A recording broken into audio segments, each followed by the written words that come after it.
Group ride or solo? Probably a solo ride. Are you competing in a 24-hour race, exploring solo, or going to a rally weekend? Exploring solo. Creek beds or rock fields? That's a tough one. I like a creek bed. Let's go there. Pizza or chicken nuggets? I'm going with pizza. V-twin or P-twin? I'm going to have to go parallel twin right now. I never thought I'd say that, but here I am. All right, dude, you can only use one all weekend. Are you navigating with a GPS or a paper map? GPS. Valleys or ridge lines? Ooh, I like a ridge line. What's the more important ADV skill? Trail braking or lofting the front wheel? Lofting the front wheel. Chicken fingers or street tacos? Street tacos.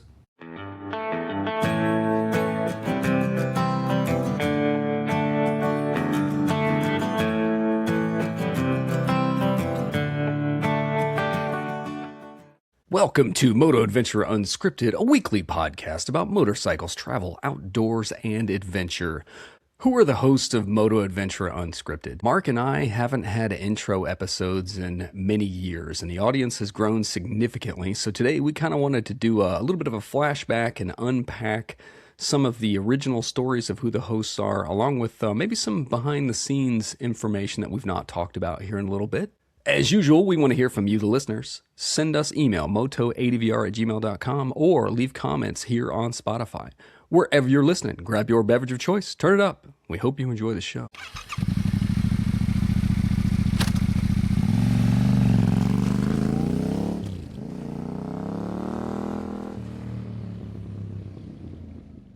So I looked at the calendar. Like your first episode on the show was like 2022. What? Obviously, you and I have talked about some backstory stuff or whatnot. I think I have kind of an intro back in somewhere in 2024, maybe. But I think we've probably doubled the audience in that time. So I think this was your idea, right? Let's kind of reintroduce the hosts to the audience. I think is what you were suggesting, right? Yeah, I think it's important to know who the idiots behind the microphone are. that people are putting their faith in their, committing 2 hours every week to listening to us. So yeah, let's tell the folks what we're all about and what we're doing here, man. I want to throw out, you just did Tall Boys and Trackmasters. Great show. Folks should definitely go listen to that. So I want to try not to tread over that as much as I can, but I do think I want to dig into some stuff that maybe even longtime listeners have missed in some of the conversations you and I have had back and forth, because I imagine not everybody catches every episode. But before we get into that, I'm going to hit a couple notes on mail call here real quick. Episode 154, How Dangerous Are Motorcycles? Brad says, you can see the wheels rotate before you can tell if the car is moving. That's a good way to confirm if they're about to pull out in front of you. That is a tactic I use. I love that one. Yep. Episode 152, How to Plan a Motorcycle Trip.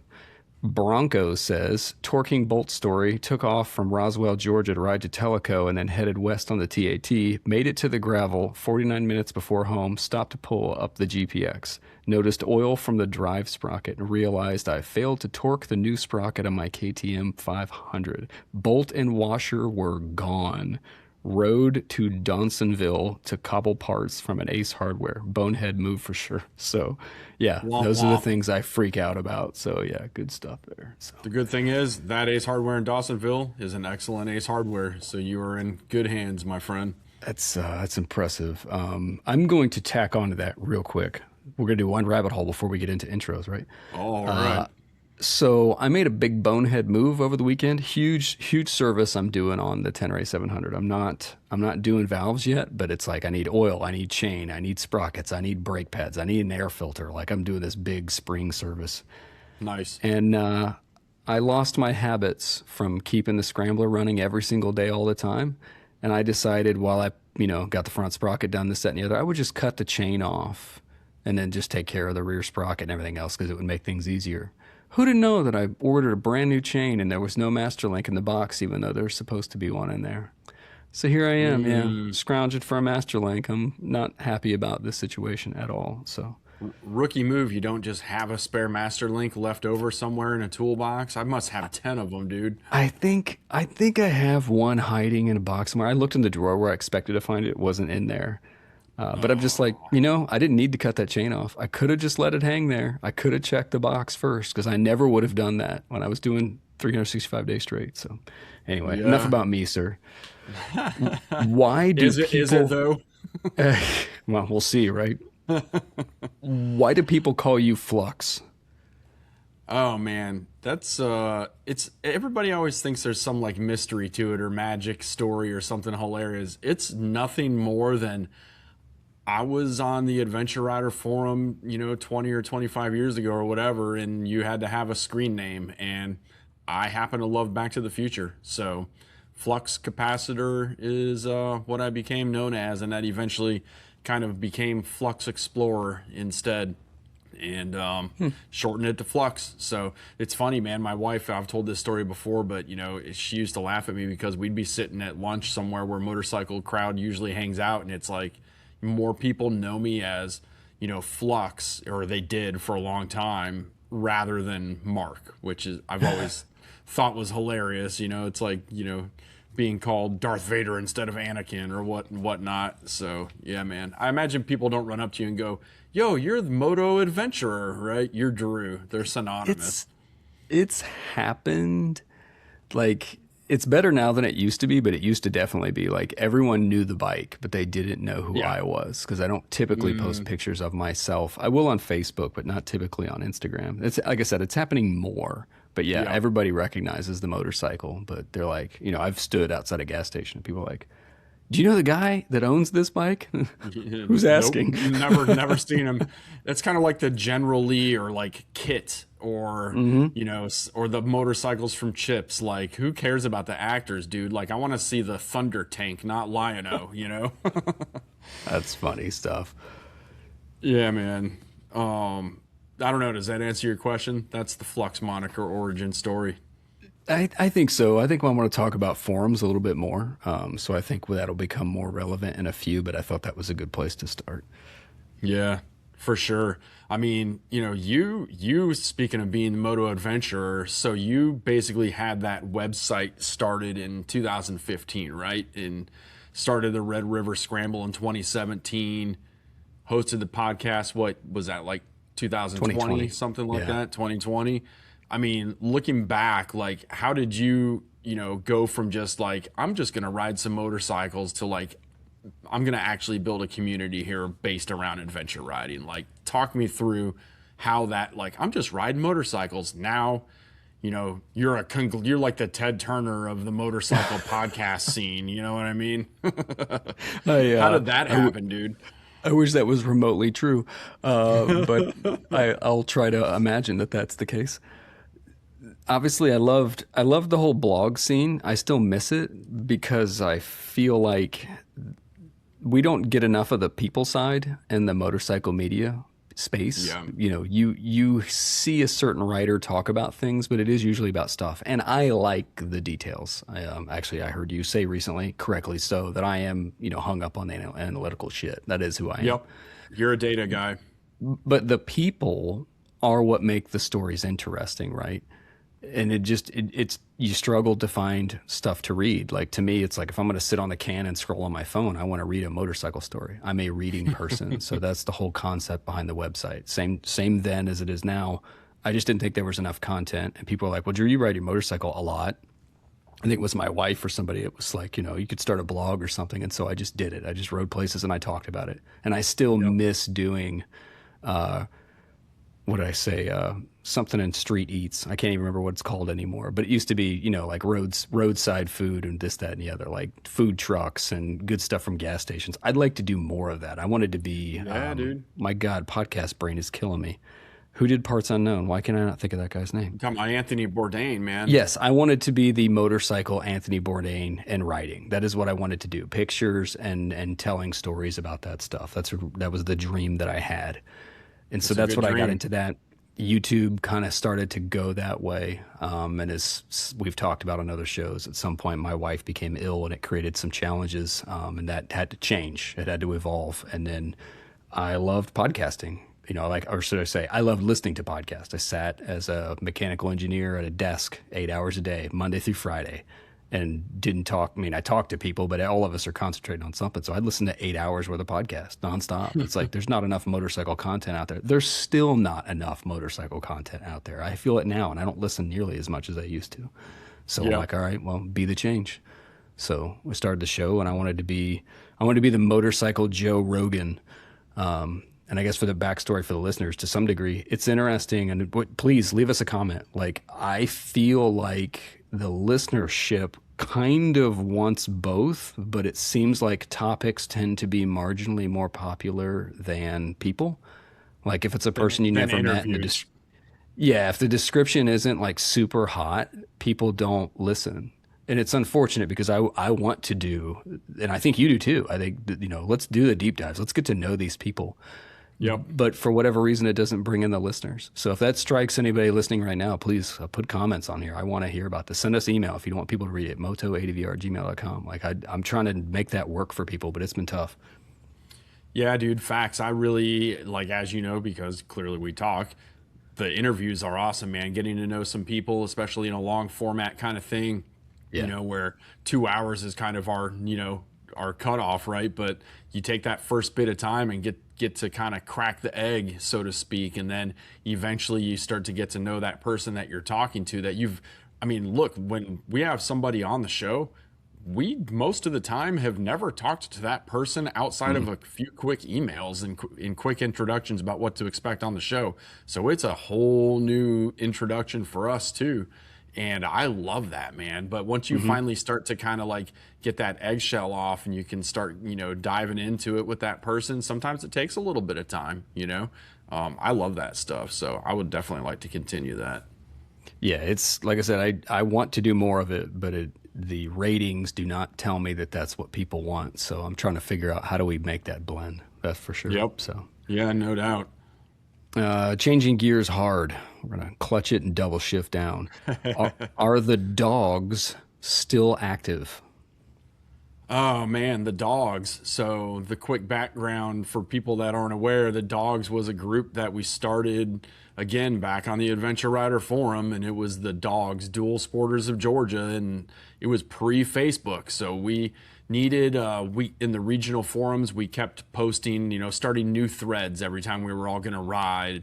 And the problem was, it was like that thread would go on for like 4 or 5 more pages because we were just bullshitting after the ride, and posting our ride pictures and all that. So we just started like a never-ending thread that went on forever, where we could just goof off and be silly. And man, we had like a core group of guys, and then like a revolving cast. Like it was like watching an episode of TV because, there's just people coming in and out, but the tried and true were always there. To answer your question, yes, that thread still sometimes gets a hit.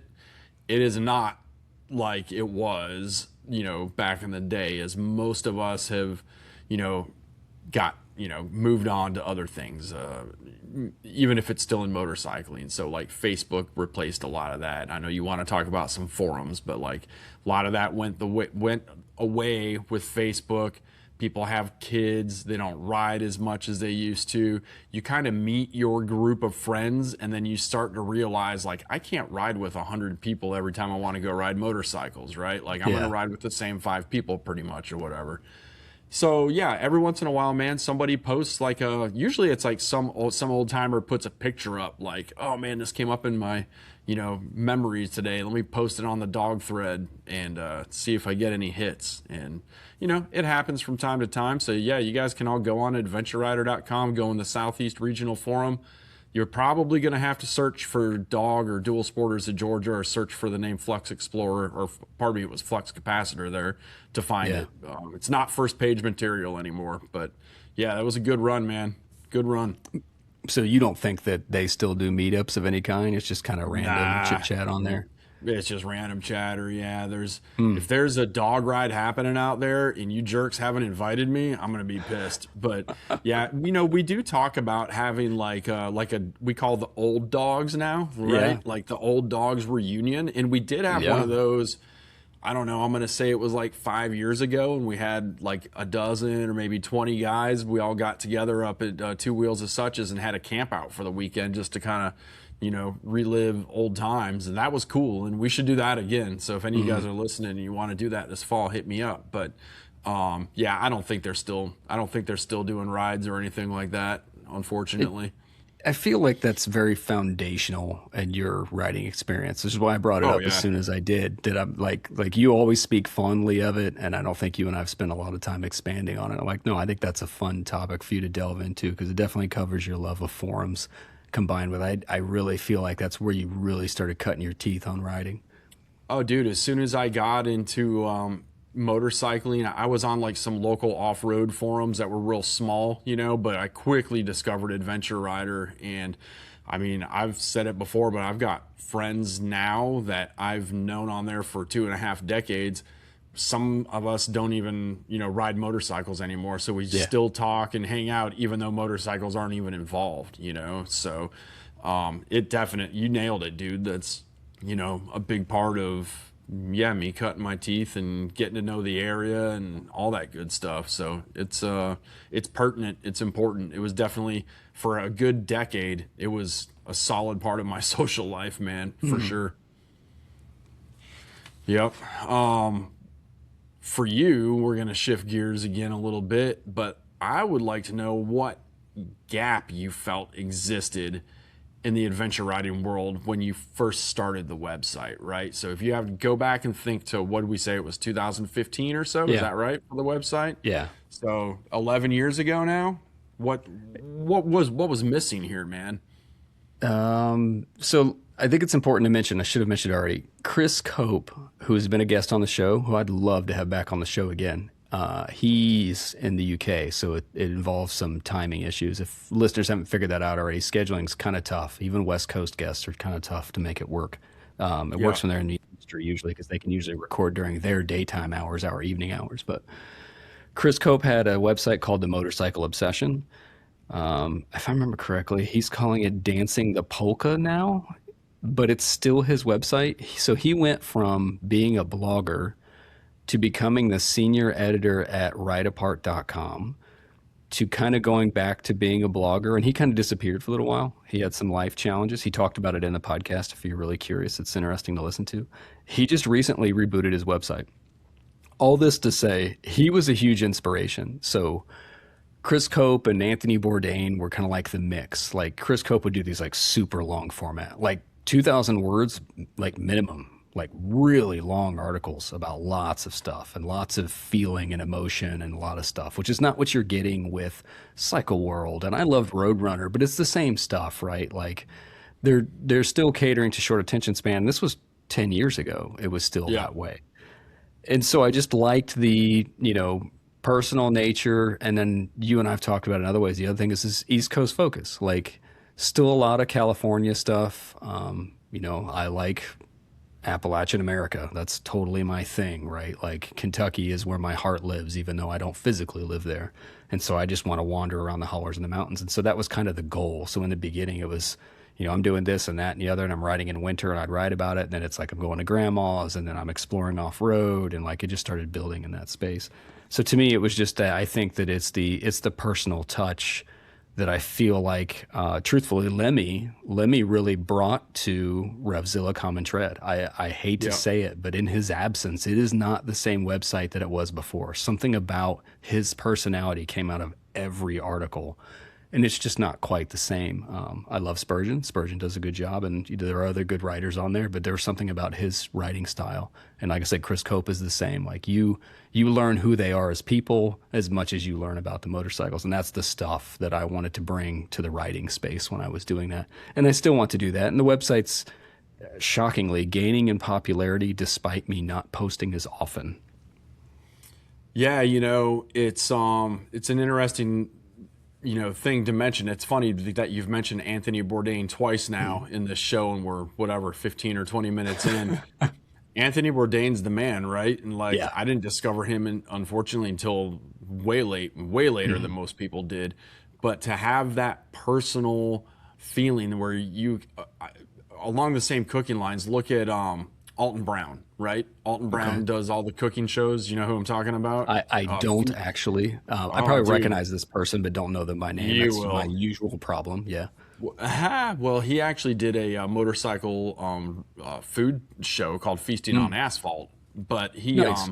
he does cooking, and he has a personality to it, Yeah. right? And like, when you're reading this or when you're watching one of his videos, even if you don't see his face, oh, that's an Alton Brown, piece of information that I'm getting Yeah. right here. Anthony Bourdain's the same way. Lemmy was the same way. When you can start to understand, like, you're reading a paragraph or an essay or a paper, and hey, that was like Hunter S. Thompson that wrote that. Yep. You know what I mean? And you start to go, you can pick up on those small things rather than some generic feeling article that was written for the masses, was never intended for small personal use, but rather mass consumption, right? And that's a fantastic little niche to want to try to fill, let alone just being East Coast focused and not, all the great articles and the pictures of everybody doing drifting and all that stuff. It's always Yeah. West Coast, man. You never see that on the East Coast, right? Because you're going to fall off a cliff.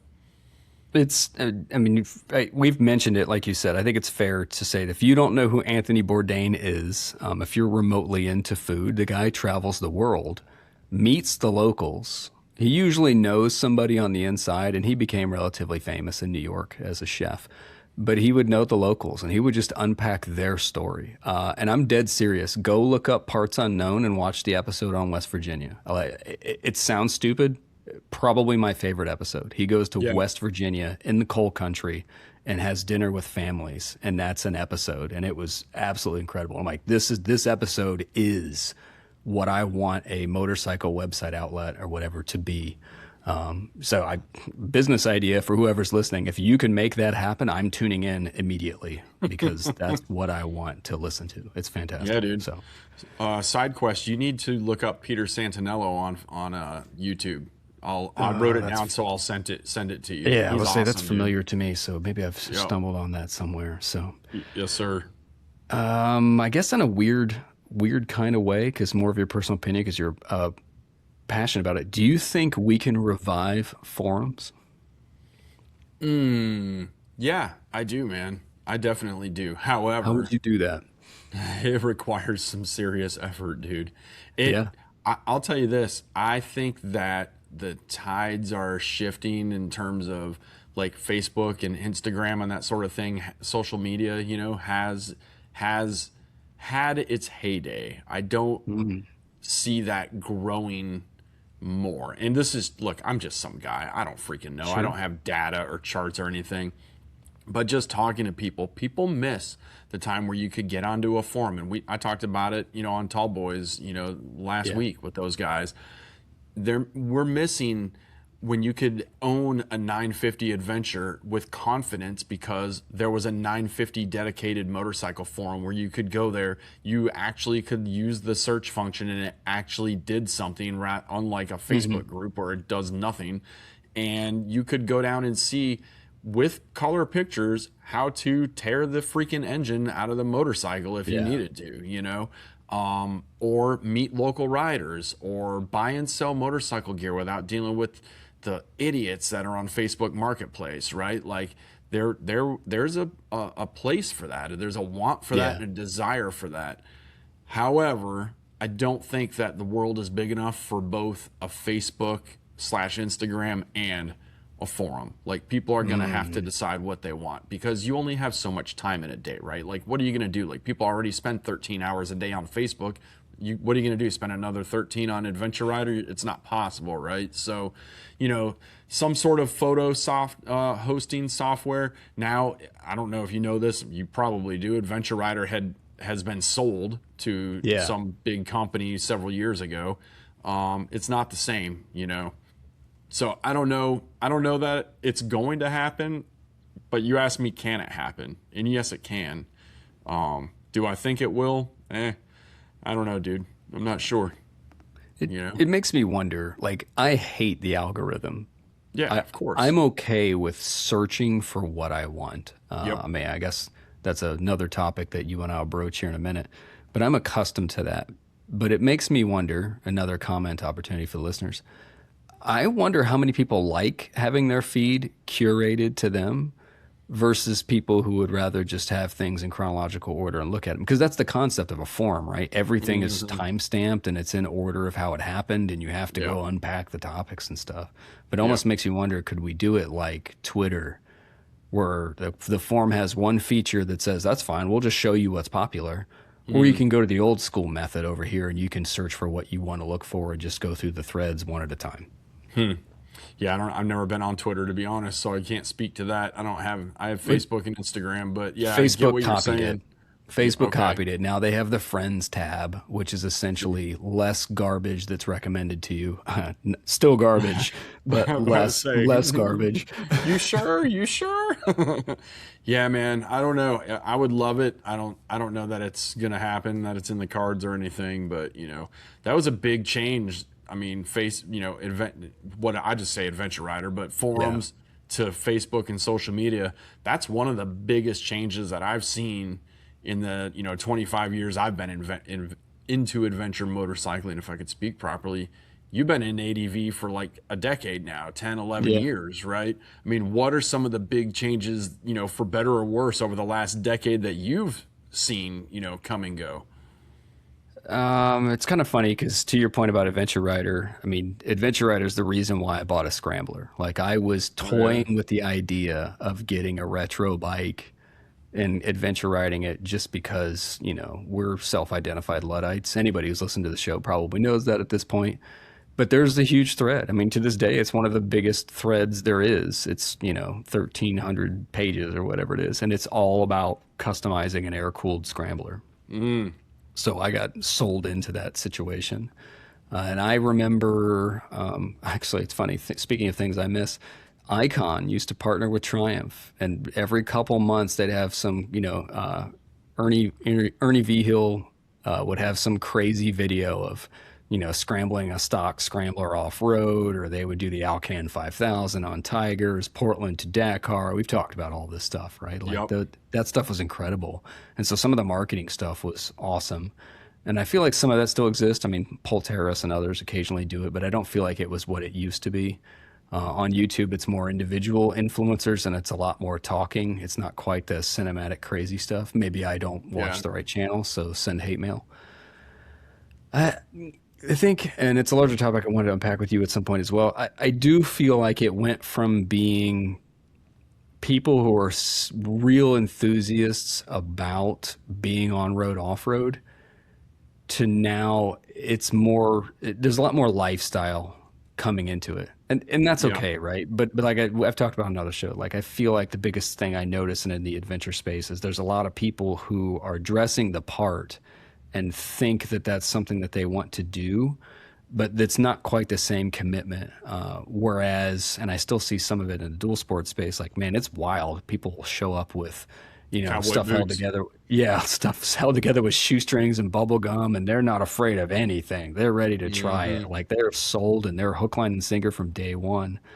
And like I said, there's nothing wrong with that. I'm afraid that the adventure space, and maybe it's the cost and the age demographic that's causing it, that there are folks that don't necessarily know what they signed up for, and like they've been sold the wrong thing. And I'm afraid they're biting off more than they can chew. There are other people who are internet loudmouths who just want to wear the gear and talk like they're experts, and that's not necessarily the case. Maybe that's me. Again, send hate mail. I'm sorry.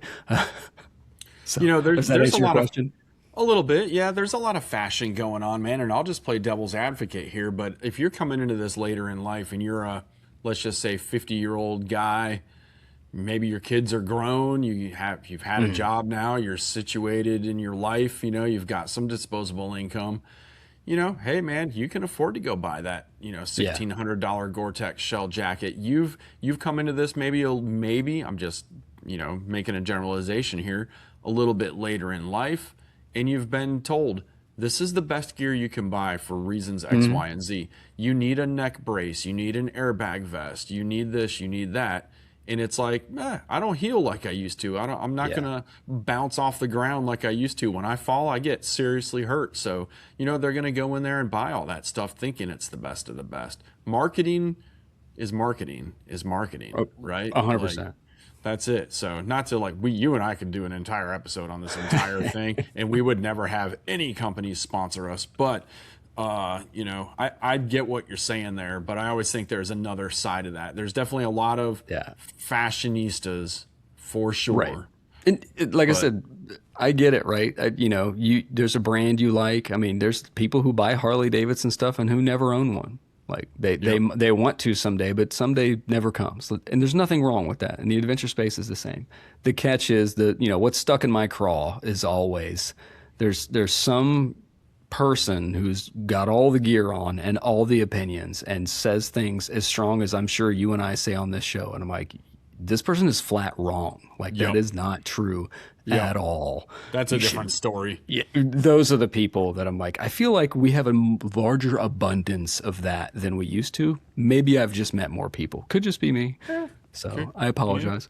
Yeah, no doubt. There's some probably parallels to real life going on in there, right? Rant over.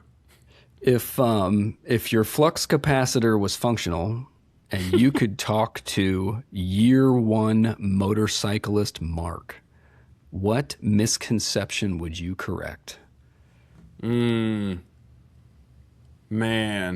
I don't know. What misconception would I correct? Yeah, what advice would you give yourself, so to speak? Man, I think I went about motorcycling in the right way. I started small and moved my way into larger bikes, right? So I did do that.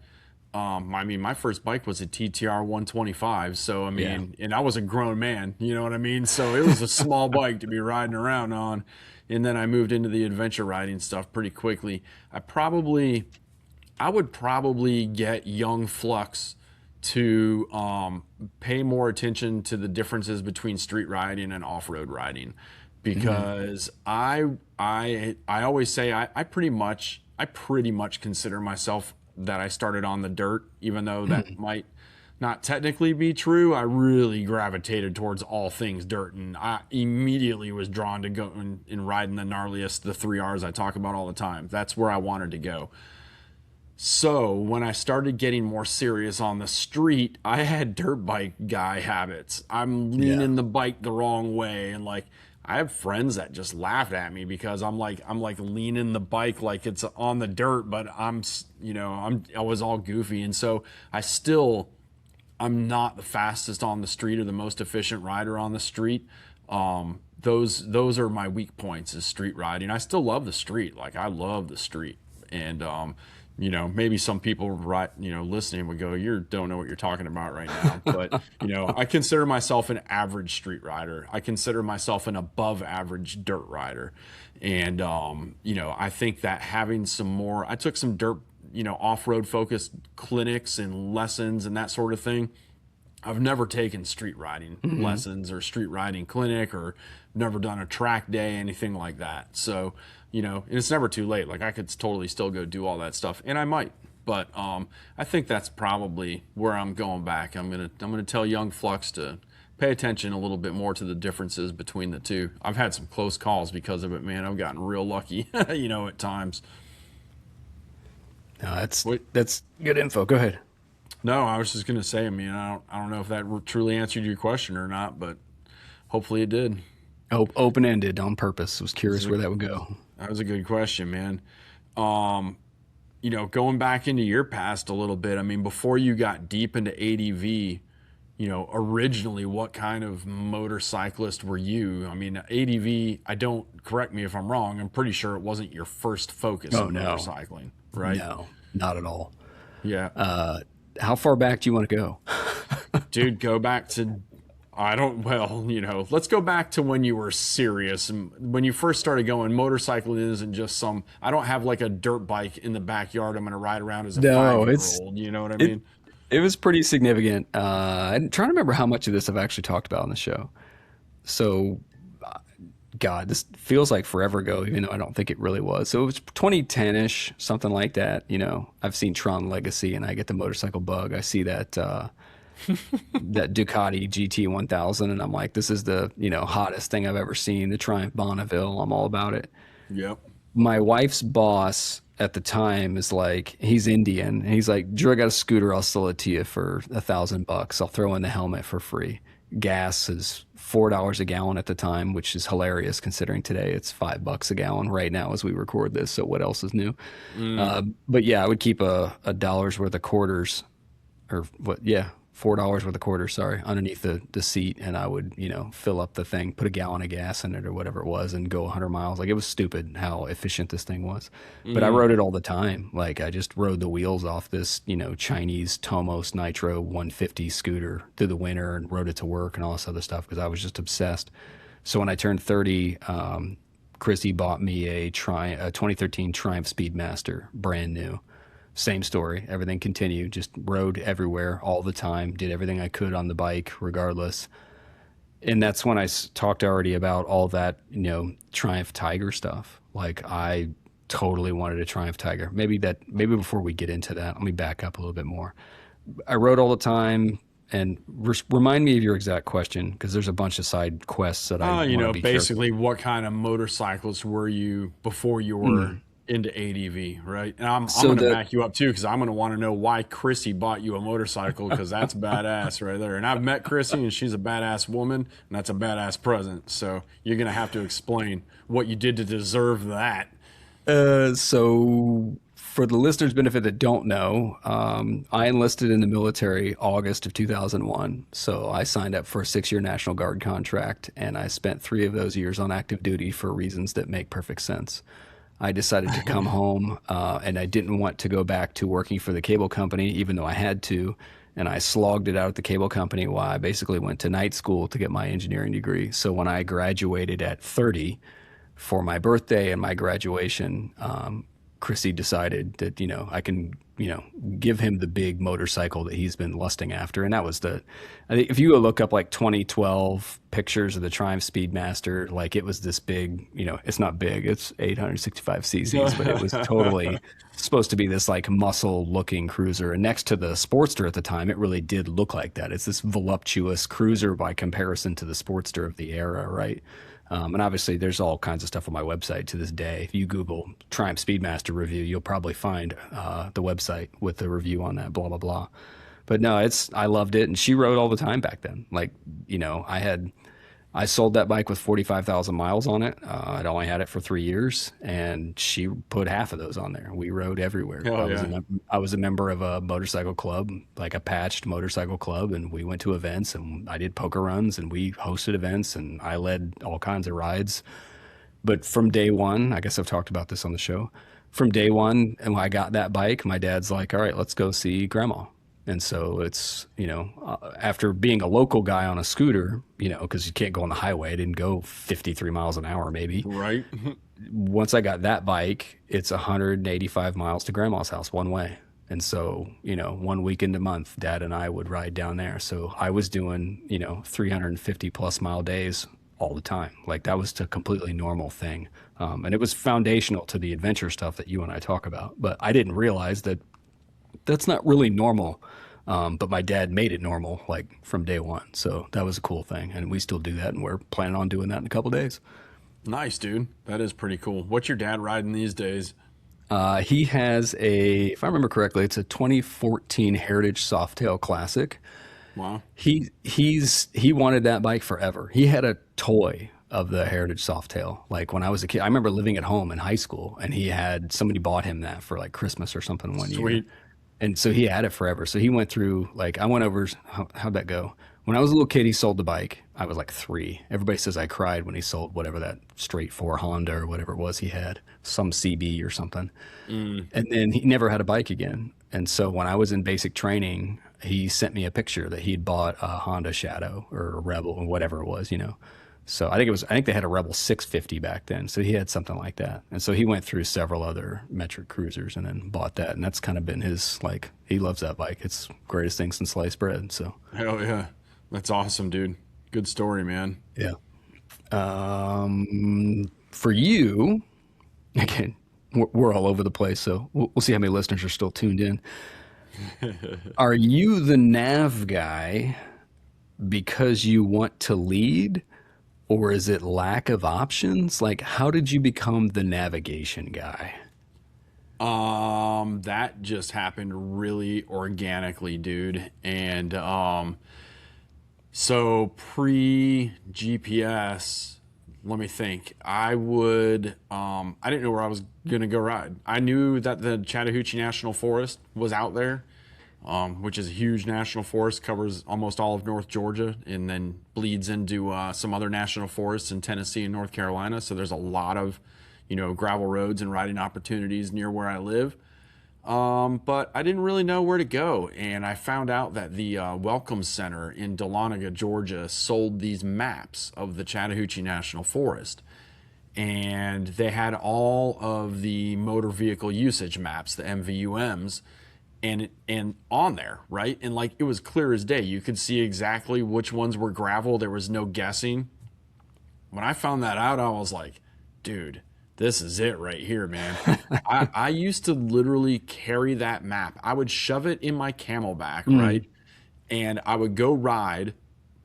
If I didn't know where I was, I would like pull over, I would unfurl that map, figure out where I was. And it goes back to even my dad when we were kids. I would sit shotgun on road trips because my mom, my dad, my mom, my little brother, my little sister would all fall asleep on road trips, and I was the only one that would stay awake the whole time. So my dad would say, here, take the map and figure out where we are. And my job was, clearly he knew where we were. My job to keep me occupied was to figure out where we were. Well, that's what I was doing as an adult, trying to figure out where I was on the dirt roads. And I would get back home, and I would literally sit there with that map and take a highlighter and highlight the route that I did that day. And I had 3 different colors for good, bad, whatever roads I wanted to go on again. And I would like write with a pen, like little markers, like, oh, this is at the Texaco. And that, dude, I wish I still had those maps. I had to scotch tape them together. They got to the point they were just falling apart and they were taped. So, eventually, I got a GPS, a Garmin. Do you remember this? I don't know. You might not even remember the 60 CSX Garmins. They were vertical units. They were black and white. Zumo 550 was my first one. Oh, dude, the Zumo was like a heaven sent when that thing came out. This thing, like you had to like almost wind it up to get it to go, So it was a very small screen, but they were bomb proof, dude, and the batteries would last forever.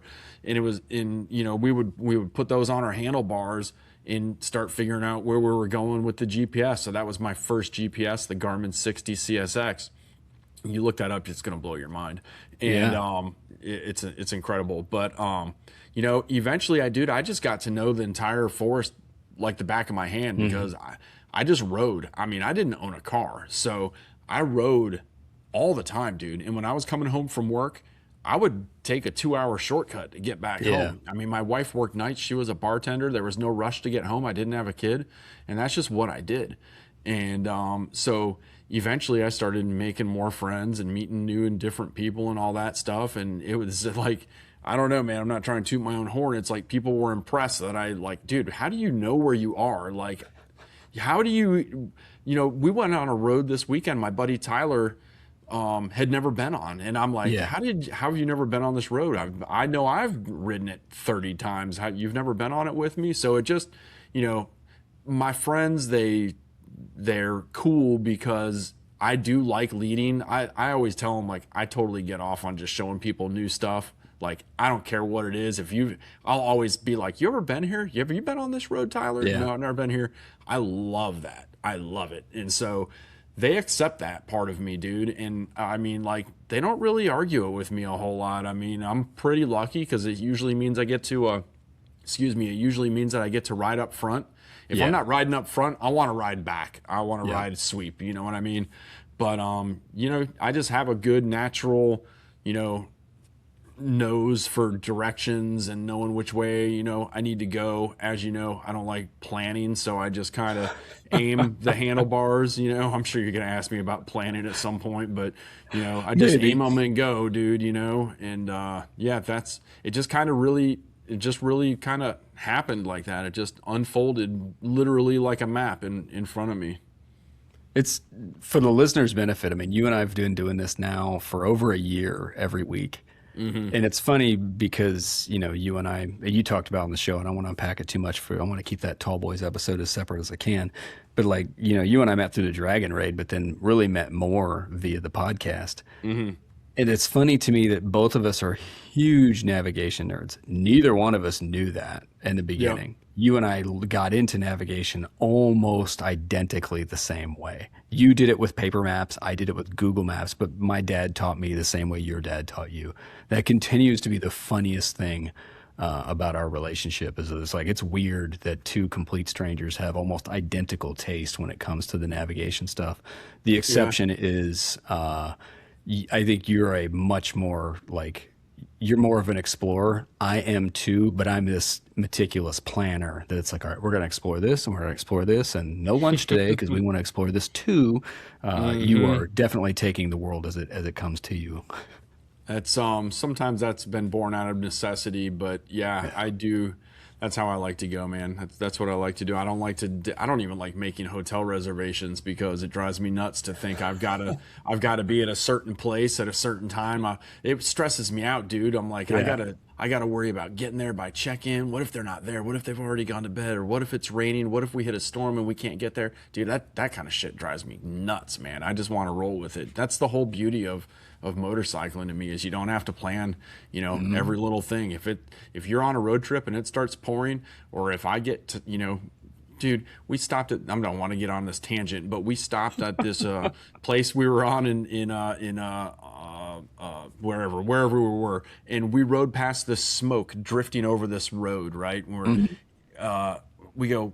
That smoke smells wonderful, dude. And my buddy kept riding, and me and my other buddy stopped. We slammed on our brakes and we skidded the bikes around because it was the world's best barbecue Oh drifting yeah. across the road, dude. And like, how do you not stop for that, right? So like, Yeah. we didn't plan on stopping for barbecue, dude. We were there for like 4 hours hanging out with the guy and his sister. His sister's Yeah. name was Michelin, dude, like the tire. And we, Yep. we had to make a decision if we were gonna stay there and sleep in their backyard or leave and go. That's I mean, funny. you can't schedule that kind of thing, dude. Nope. No, Anyway. we've talked about it on other shows. That's something I struggle with. But it is funny to watch two guys that I know so few people in this space that are obsessed with navigation and maps as much as you are, and we share that. But at the same time, diametrically different Yeah. approaches to using it. That part's hilarious. Yep. Yep, man. No doubt. I'm gonna turn you one day. What did you have like some sort of specific ride, or like maybe there was an experience that just completely changed your understanding of what adventure riding could be like? I'm super curious to know.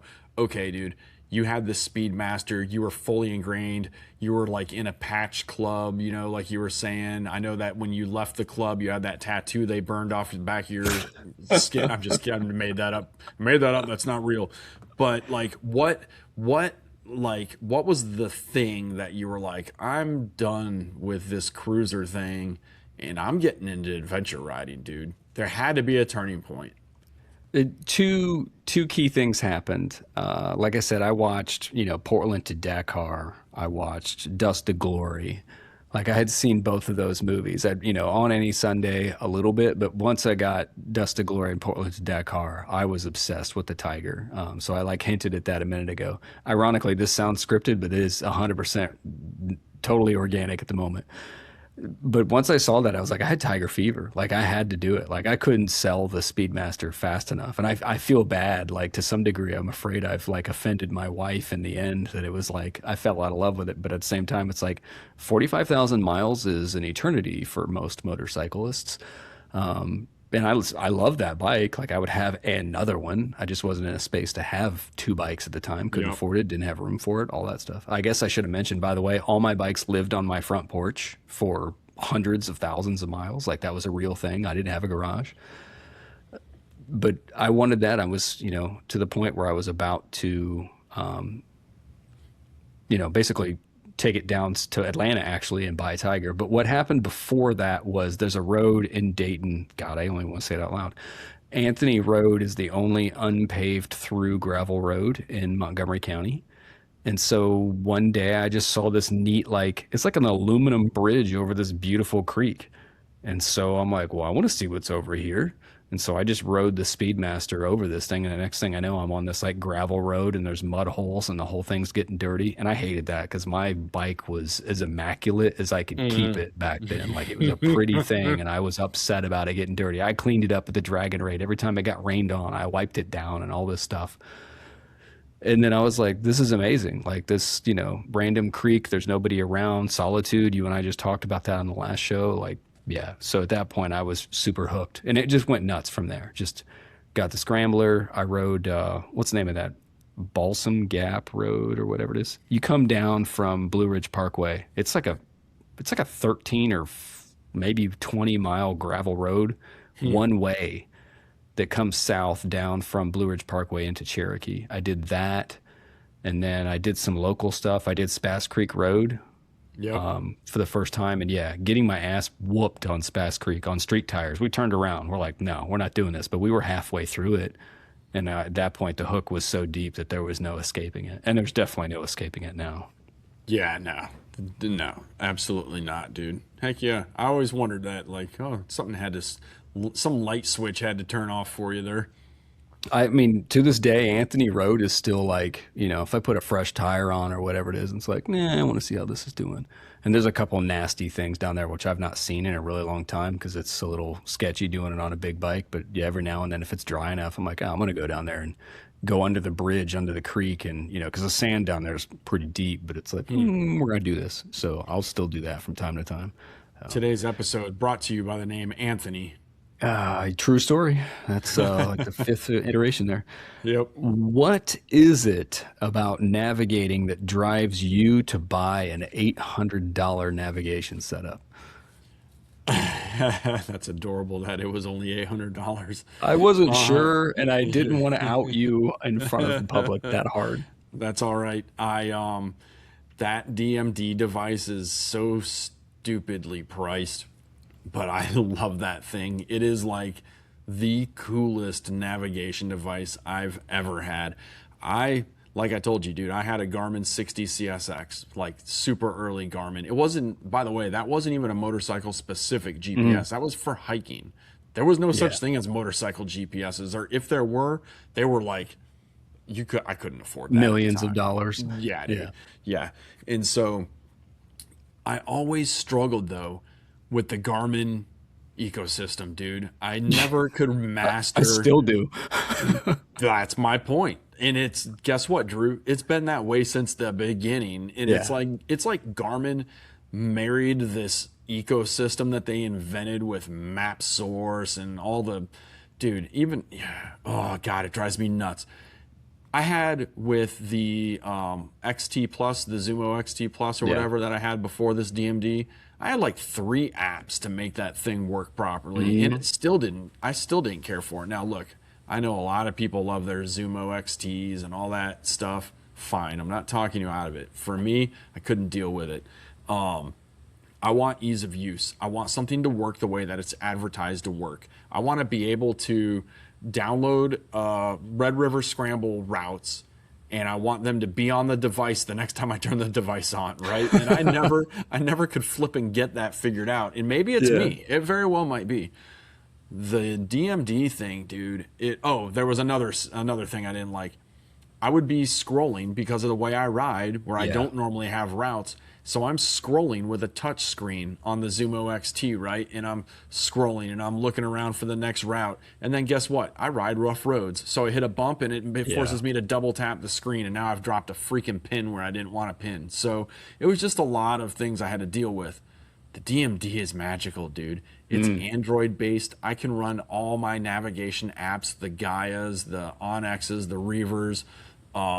They have their own software on there. It's got a joystick controller on my handlebar that allows me to, dude, I zoom in, zoom out. I just barely hit it with my knuckle to zoom it in and zoom it out.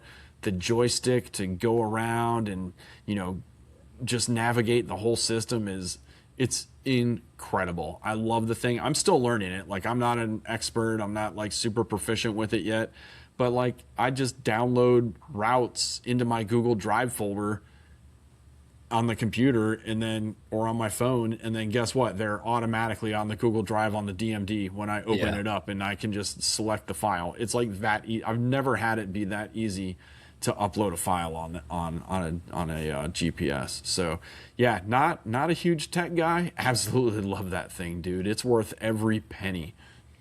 Yeah, your etch a sketch ADHD style of navigating needed the technology that was capable of keeping up with your I don't know, I don't want to say short attention span, but your Oh need yeah. to change direction.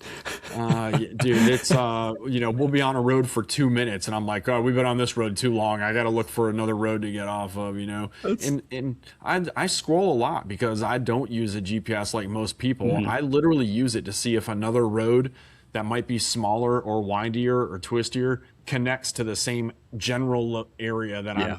trying to get to. And if it does, I'm turning down that road.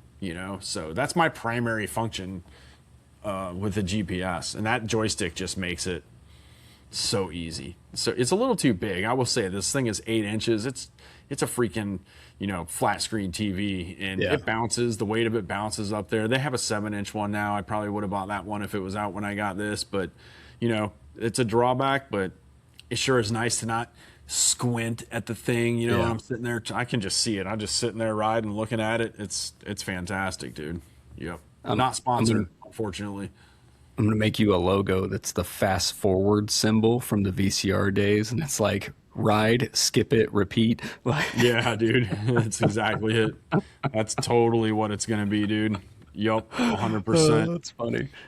Um, Man, I feel like I had some questions I wanted to ask you, but I'm just gonna bounce off this navigation thing a little bit, right? Yeah, So, like I want to get into the rally and sure. hosting like events and riders, but while we're on the GPS discussion, I'd really like to know, like, okay, you spent years creating routes and organizing rides. Like, what actually makes like a good ADV route? It's really tough to say, right? I build what I'm capable of building based on location. So I'm obviously putting things together here, and you've seen it. You've seen Southwest Ohio, you've seen Northern Kentucky, you've Mm, seen good sections of Eastern Kentucky. There's actually more, and we'll have more of that on tap hopefully this year, if not next year. hmm To me, I like the variety of terrain. I like a beautiful gravel road that goes next to a pretty creek. And then I like a terrifyingly twisty paved road with zero warning signs and switchbacks. And the gnarlier the pavement, the better. I do prefer that the pavement is immaculate if I had the choice, but the truth is, if the pavement's immaculate, that means there's more cars on it. So I kind of like pavement that's a little used because that usually means it sees less traffic. And if there's, as you know, if there's cart tracks from the local Amish, that probably means the pavement's even better for all the reasons already described. Yes, sir. And I love, like I said, for listeners that know it well, I think of Spass Creek, Pumpkin Hollow, and Chopped Chestnut. Those are three of the northernmost sections of the Danny Boone Backcountry Byway, or the Kentucky Adventure Tour, if you know those. And all three of them are highly unique, and they're connected. Like those are the three roads from the original, like I said, KAT or Byway, that you're going to ride first if you're riding on a Slate, and they're all completely different roads. Especially, I think of Chopped Chestnut. It's sandstone and sand, and some of that sand is not Michigan deep, not West Coast desert deep, but like it's enough that it scares the crap out of local East Coasters who don't get a chance to ride sand very often. Yeah. Spass Creek, as you know, is a moonscape most of the time, and the clay is pretty gnarly on the hill climb to get out of there. By the way, more moonscape after that. And then Pumpkin is actually a pretty nice section of loam, but the hill climb is in the shade, so it's clay and rocks and stuff like that. But yeah, it's the diversity of the terrain is the part that I like, and I like to the way that you like to ride. I try to make the routes as much off road as I can, and if I can't do it off road, I'm gonna make it creative to get these like really like a lot of solitude, get you on a road that you're not gonna see anybody else on, or it's Yep. just got incredible curves in it. And I try to change it up. Like, I don't want you to be on a straight road. I don't want you to be in a lot of traffic. I want you to be on interesting pavement a lot. And if that means there's a lot of turns, then there's a lot of turns. That's not for everybody, but that's Yeah. how I like rides. I like you to feel lost, even though you're actually not that far from society. Correct. Yeah, feeling lost is a great way to go about it, man, for sure. Yep. Testament to how you build those routes, for sure. Yeah, that's my goal, and that's the way it works. This ties in really good with that. You went to school for art, so I'm told. Do you think that creative streak changes how you solve problems and set routes up as a writer? Like, how does the art side of your personality shape your writing style and whatnot? That's a good question, man. I've never really thought about it like that. I would say that you know, being able to have an eye, I can look at something. First of all, let's just put this out here.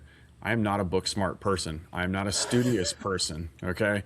I am not good at math. I am good at the creative things, right? And so where I feel like my own strength is that I can generally look at something and I can replicate it, right?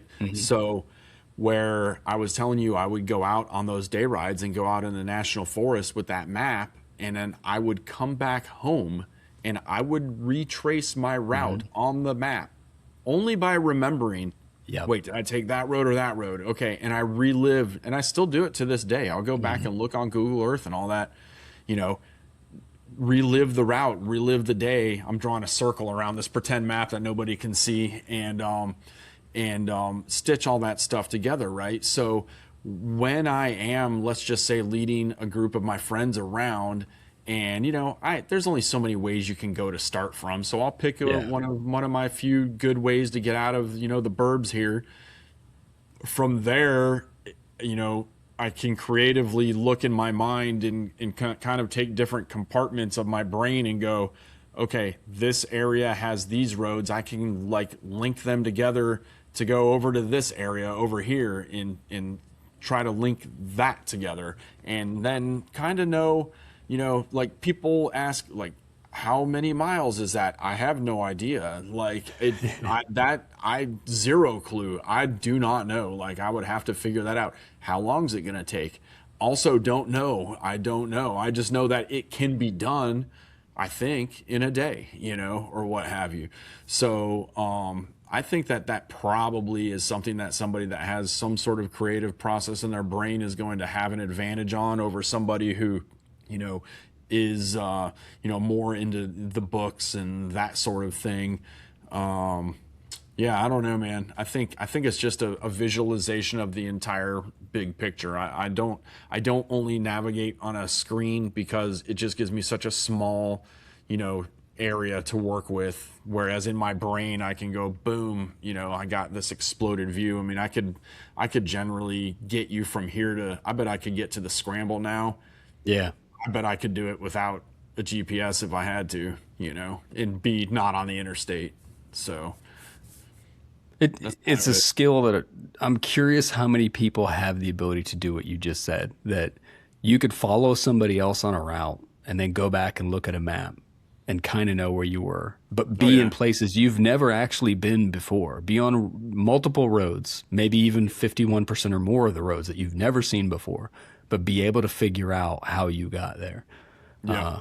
That's another one of those, like, this whole episode is gonna be me soliciting comments, but I'm like, hey, if you know someone or you're that person, like, leave a comment, because I've never heard it described that way from anybody but you until now. So that's impressive. I don't generally get lost. I mean, I make wrong turns and stuff, but I Yeah. couldn't tell you the last time I was legitimately like lost. Like, oh my God, I don't know where I am. That doesn't really Yeah. happen to me.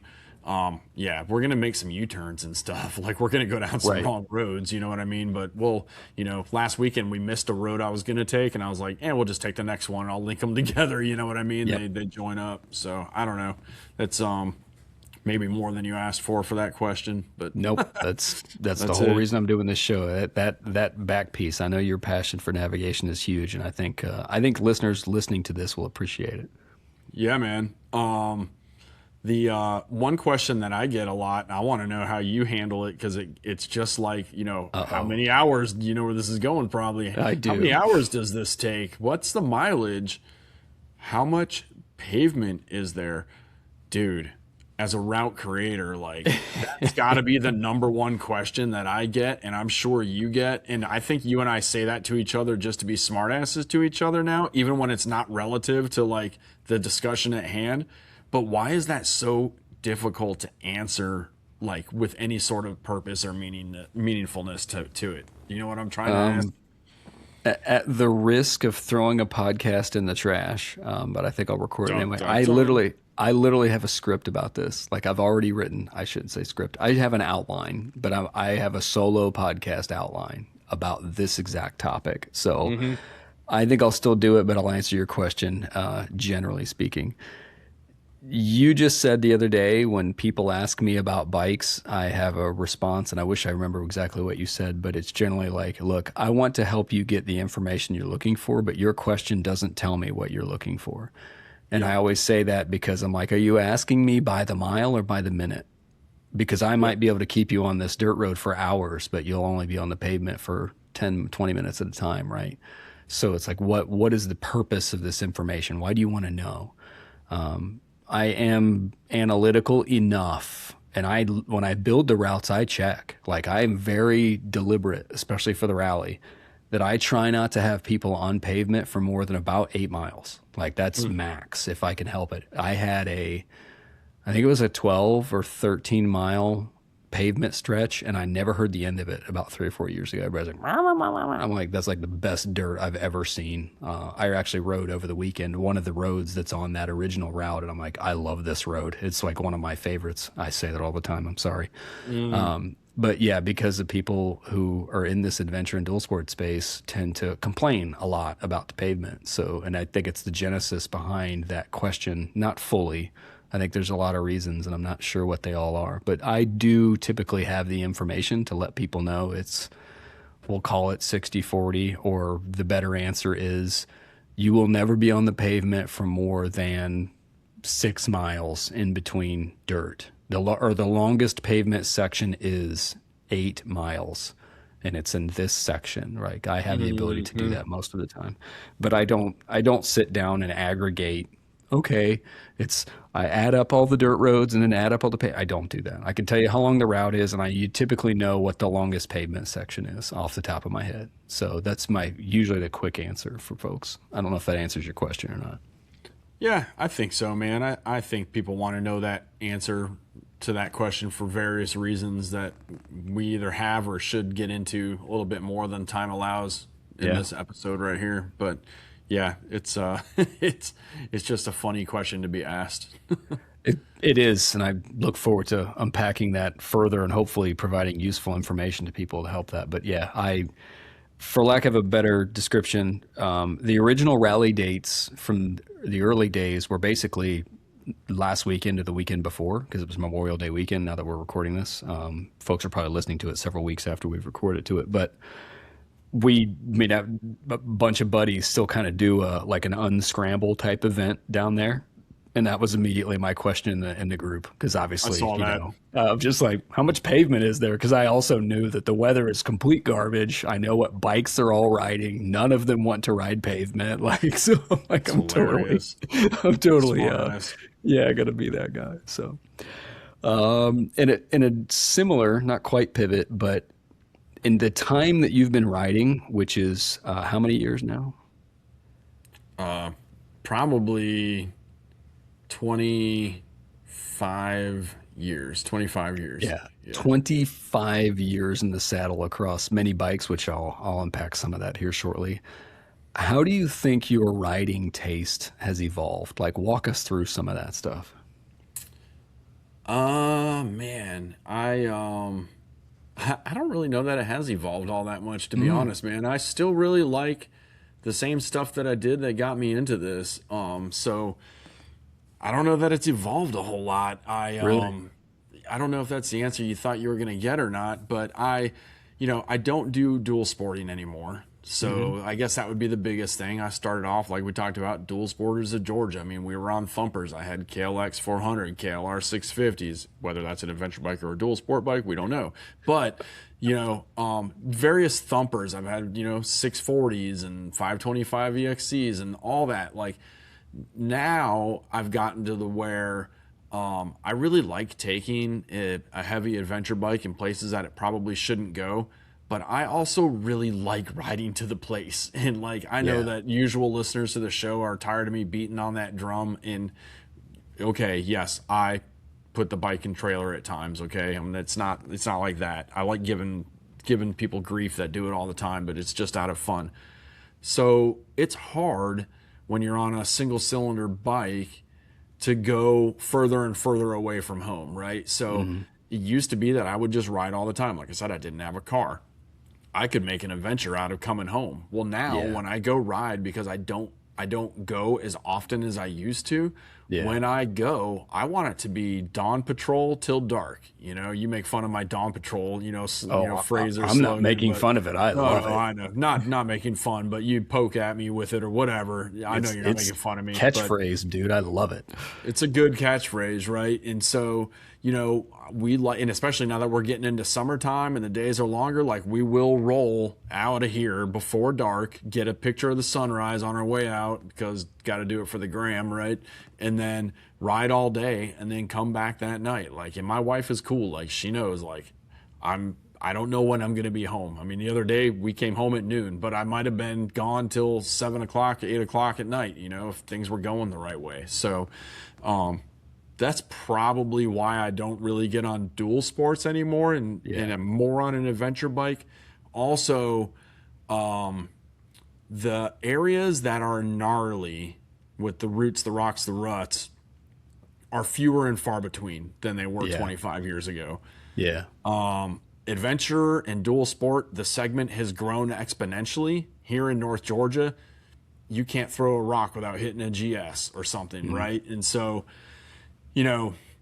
now there's more and more people on less and less riding area. And so, you can't just go running outlaw trails, like maybe 25 years ago, the Rangers didn't really care all that much. You know what I mean? And they're hot to the idea now. So to me, I just want to go a little further out, but still be able to ride some of the hard stuff that, I love to ride once I get there, but then I want to ride back home. I mean, the whole thing is I want to ride motorcycles. I don't want to drive my truck somewhere interesting, then ride around in a circle only to be forced to come back to that truck because that's where I parked and have to come back home. Right. So that's probably the biggest thing that's changed for me is that shift from dual sport into adventure. And I don't know. I don't really see another dual sport in my immediate future anywhere. If anything, I see a heavier adventure bike than the Norden in my future so that my son can ride on the back with me more comfortable than he can ride on the 901, So again, moving a little bit further away from that, that small bike local scene. It's funny to hear you say that, right? Because everybody has their own story. And again, reasons I like to do the podcast, right? Because I find the life experience interesting. And a lot of people would say, I got a bigger bike, I got more creature comforts, I can enjoy more things at slower speeds and X, Y, and Z. So it's interesting to hear you talk about like reaching what you want to reach is more difficult. So you're making sacrifices on one end to get there marginally more comfortable, but that's not necessarily also what you're saying is a guy who I just spent the whole weekend, 400-mile day on my 250 in the rain. Like, yep, I missed my T7 multiple times that day. So true story. Dude, yesterday we went, or Sunday, whatever day, we literally left in the rain knowing we were going to be in the rain all day. Just because we wanted to go ride motorcycles and we're tired of putting it off because of the weather, So yeah, it's, I mean, look, when you're on a graded Forest Service road, which is, let's be honest, 95% of the gravel that we're all running that people love to call trails for whatever reason, it's a graded Forest Service road. I get bored, dude. I want to find a little rock and bunny hop off of it. If you're on a dual sport on those roads, the only way to have fun for me is to go 90 miles an hour down those roads, and that's not conducive to a long life free of major injury. So it's true. Yeah, it's a way to go, man, for sure. I would be remiss. I'd make a Remiss. mistake if I didn't Good one. circle us back into the Red River Scramble, right? So Yeah. I'm super curious to know. You started that in like 2017, right? Mhm. And like, what made you want to start hosting a rally, and what were some of the, well, you don't have to name them, but what did rallies before that you attended as like a spectator or somebody in the rally rather than organizing it teach you about riders that you never would have learned riding alone? Like, talk to me a little bit about how that kind of percolated. So let's see here. So I did the Triumph Dragon Raid for the first time in 2014. So that was the unofficial, the non-Triumph sponsored trip to Deals Gap US 129. Mm. So I did that in 2014. There's a backstory about that, about how the club in Dayton hosted that even after Triumph backed out, because Triumph did that up until 2008, if I remember correctly. So they just kept going down there. So I went to that, and I went to that, every year, 2014 through 2019, every fall. And I was a member of the Green Knights Motorcycle Club, and they hosted a, I don't know what you want to call it. Like all the clubs in the country would come together, and they went to Gatlinburg one year. And I think I didn't plan on going on that, but like somebody's bike broke down or something happened. And so I ended up going down there to help. And so I got to ride whatever it was. And that was a big club meeting, and they were talking about where they were going to host the next one. And the, whoever the club captain was at the time or whatever was like, do we want to host it? And then so we get to talk about it, and they knew that I ride down to the gorge all the time, and so I just kind of, they're like, all right, well, Drew, pitch it, and so I just pitched it, like, all right, here's Red River Gorge, and this is what it is, and so all the clubs on the East Coast that were there were like, that sounds awesome. So we ended up hosting all the clubs around the country for the meeting, and I put rides together and X, Y, and Z, and we did some of the stuff. It was all street back then, so I had done that. I don't remember if it was the next year, but I basically decided, I'm like, I want to merge both of these and do, adventure style stuff in the gorge. And so 2017, I'd had my scrambler for a year, had experience going to all these rallies and how they were set up. Somewhere in there I did March Moto Madness, but I think I actually started the scramble before I did that, because I think I was 18 that I went to March Moto Madness. But it just had, after doing those events, just kind of, picked up stuff that I liked from them, and it's evolved into its own thing. Like, we could obviously do an entire podcast and to some degree have talked about some of this stuff, but the community shapes the rally as much as I do. I like riding it, and there are things I like to do that I find fun, and there are things I do, and then there are things that I can tell the community likes and things they don't like. And so I kind of change to that, and I like the rally to be different from all the other rallies you go to. So and I think that's, in this story, that's all related, is that I wanted it to borrow the best parts but have its own taste, and it's always been that way.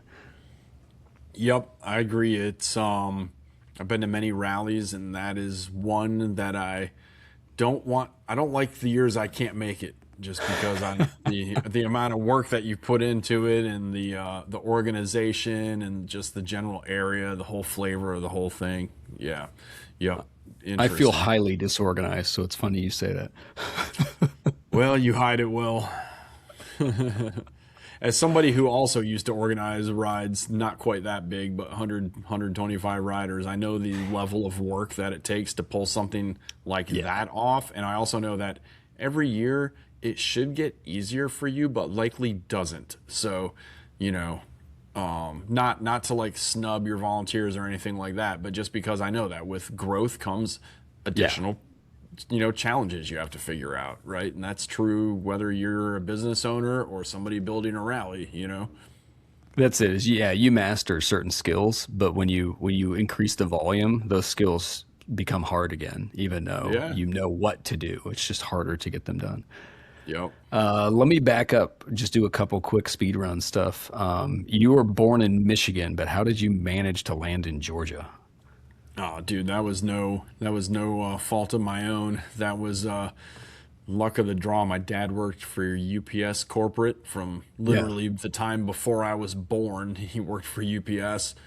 through, college. And we moved every 3 years. So I moved roughly, right? So I moved many times during the course of my Sure. youth, and went from like Michigan. Let me see if I can remember the whole list: Michigan, Ohio, Connecticut, Nebraska, Atlanta, and I feel like I'm missing somewhere else, but it doesn't matter. So, we moved quite a bit. And actually, the year that I graduated high school in 1997, I went to Valdosta State University in South Georgia.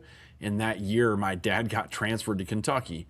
And he asked me, like, do you want to move to Kentucky or do you want to stay in Georgia? And I'm like, yeah, I'm not leaving, you know, Mm. my girlfriend is now my wife, and my friends and all. Screw that, dude, I'm staying here. So him and my little brother and my little sister, the family moved to Kentucky, and that's how they ended up in Kentucky. And I never actually lived in Kentucky. So went to school in Valdosta, and then my wife and I dated throughout college off and on, broke up a bunch, got back together a bunch. And she ended up living in Dawsonville, which is in North Georgia, kind of a mountain town. Mm. Started dating her again when I was living south of Atlanta, and eventually moved in with her, lived in Sin for a while, and just made North Georgia kind of our home. So, I like North Georgia. I like the Southeast.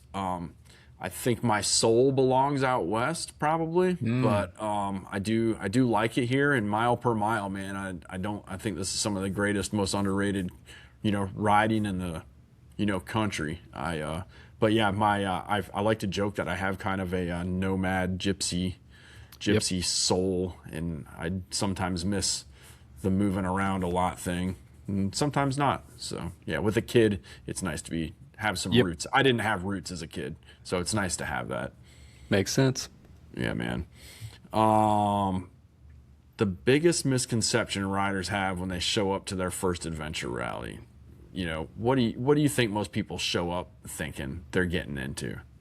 Um, my gut says that there's no way to answer this with a single answer. It has to be two minimum. Okay. I think that you typically have riders who believe that they are more talented than they really are. I think that that's a pretty common situation that Mm-hmm. people have mastered whatever dirt they've been on, guilty as charged, Mm-hmm. and depending on what they choose, they tend to get surprised by that. And then I think there's the inverse. I think that there's lots of people who are very fearful of what's going to happen when they get into the woods. Like they don't know for sure, like how difficult is it? And anybody who's a member of a Facebook group knows, right? Like, well, how hard is this? And can I do it on this bike? And what tires should I get? And like all this other stuff. And I actually think that's the more common section, right?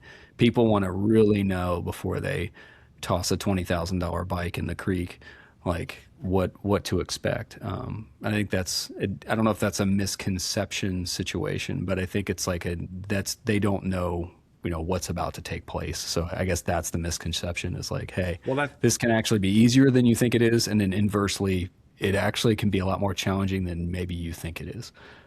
that's a bit like another question I kind of wanted to ask you, which Sure. is like, what do you think most newer riders are afraid of at events like the Red River Scramble, right? Like, what should they probably be more concerned about instead? So you're kind of there already a little bit, I Yeah. think. I do think that people, it's weird to me because I think people struggle with navigation so much that they're afraid to get lost. And more importantly, like, yeah, we can build a route for you, but that doesn't mean you have to follow it. You Yep. can back up and go around. Like, if you see an obstacle you don't think you should do, just go around. But I think that they only have the line on the map. And so they're kind of compelled to go through things that they really shouldn't ride, Mm, which is and one of the things I should add to. I think people might overestimate their skill. They may be skilled, but they don't typically have the endurance. So I find that the average adventure rider, they can do all the stuff, but they can only do it for so long. So in the end, they need to cut the ride short because they don't really have the stamina, or yep. maybe just the taste. Maybe it's just like, you know what, I'm full, like I'm good. I've ridden my 3 4 hours. I think I'm good. I'm gonna go back to camp. And there's nothing wrong with that either. I'm just saying, like, As you know, as a guy who rides the dusk to dawn ride, man, it's like buckle up, man. It's over when it's over, whether it's 150 miles or 350 miles. It is what it is. Like, you just can't take the average person on that ride. Lots of them are not ready for it. And that's not Yep. putting them down. It's just one of those, like, this is a perishable skill. It's like cardio, right? Like, who's been out running lately? Go for a run after not taking a run in a month and watch how bad it hurts. Like, then I think that adventure riding is the exact same way. It's just a different mindset, right? Like I got a buddy that he he always wanted to be back. We said by 420. He always wanted to be back by 420, right? So he Yeah. could do what he does.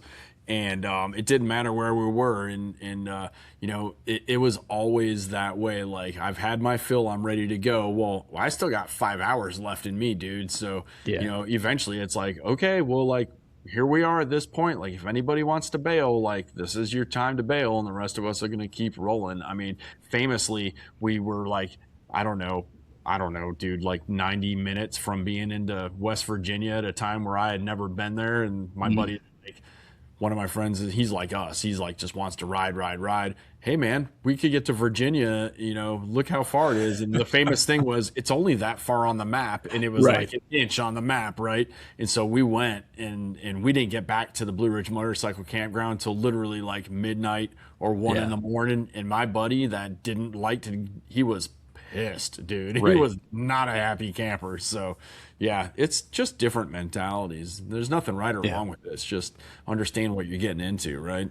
It, I feel a whole show script, again, a whole show outline, whatever, coming on, right? Because it is that thing that, like, people should know when you're done, you're done. Like, Yeah. that's okay. Bring a nav device of some kind that you can at least follow it via the pavement back to Yeah. wherever that location is. And when you're done, just check out. There's nothing wrong Yeah. with that. There's no shame in that. When you're And full, you're full. let I'd somebody rather know you you're go. going. Yeah, I'd rather, yeah, know that you're safe and that you're having a good time and you'd have a better time drinking a beer while we're out suffering. Yep. Great. I'll meet you at camp. I can't wait to hear how your trip Fantastic. was. 100%, dude. Yep. No doubt. I got a lot of stuff here still.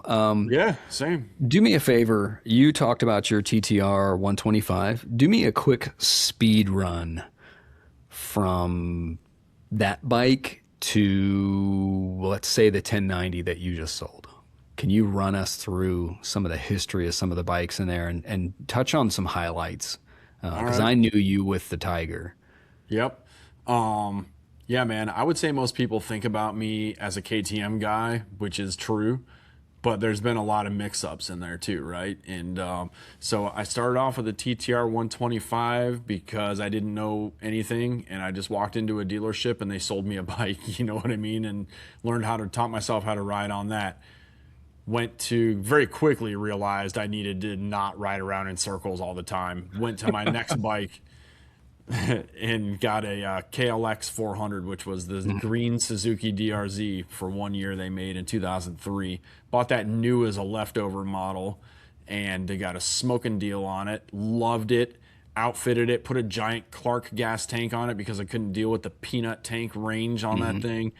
Before motorcycle luggage was even really a thing, put a Jansport backpack on the back of that fender and bolted it on there and made my own motorcycle luggage. Thing took me everywhere.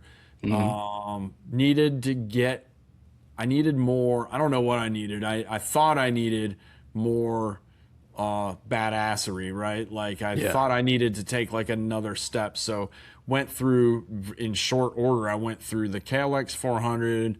I bought an F650 GS Dakar, the black and white checkered one. Realized I was going to destroy that bike off road because it was a great bike, not going to hold up to what I wanted to do in the dirt. Started my love affair with the LC4 engine. Bought and sold several LC4s, from LC4 Enduro to 640 Adventures, which is one of the raddest dual sport / adventure bikes ever made. To this day, when I see one for sale, I just go, God, I want to go rescue that poor sweet orange baby.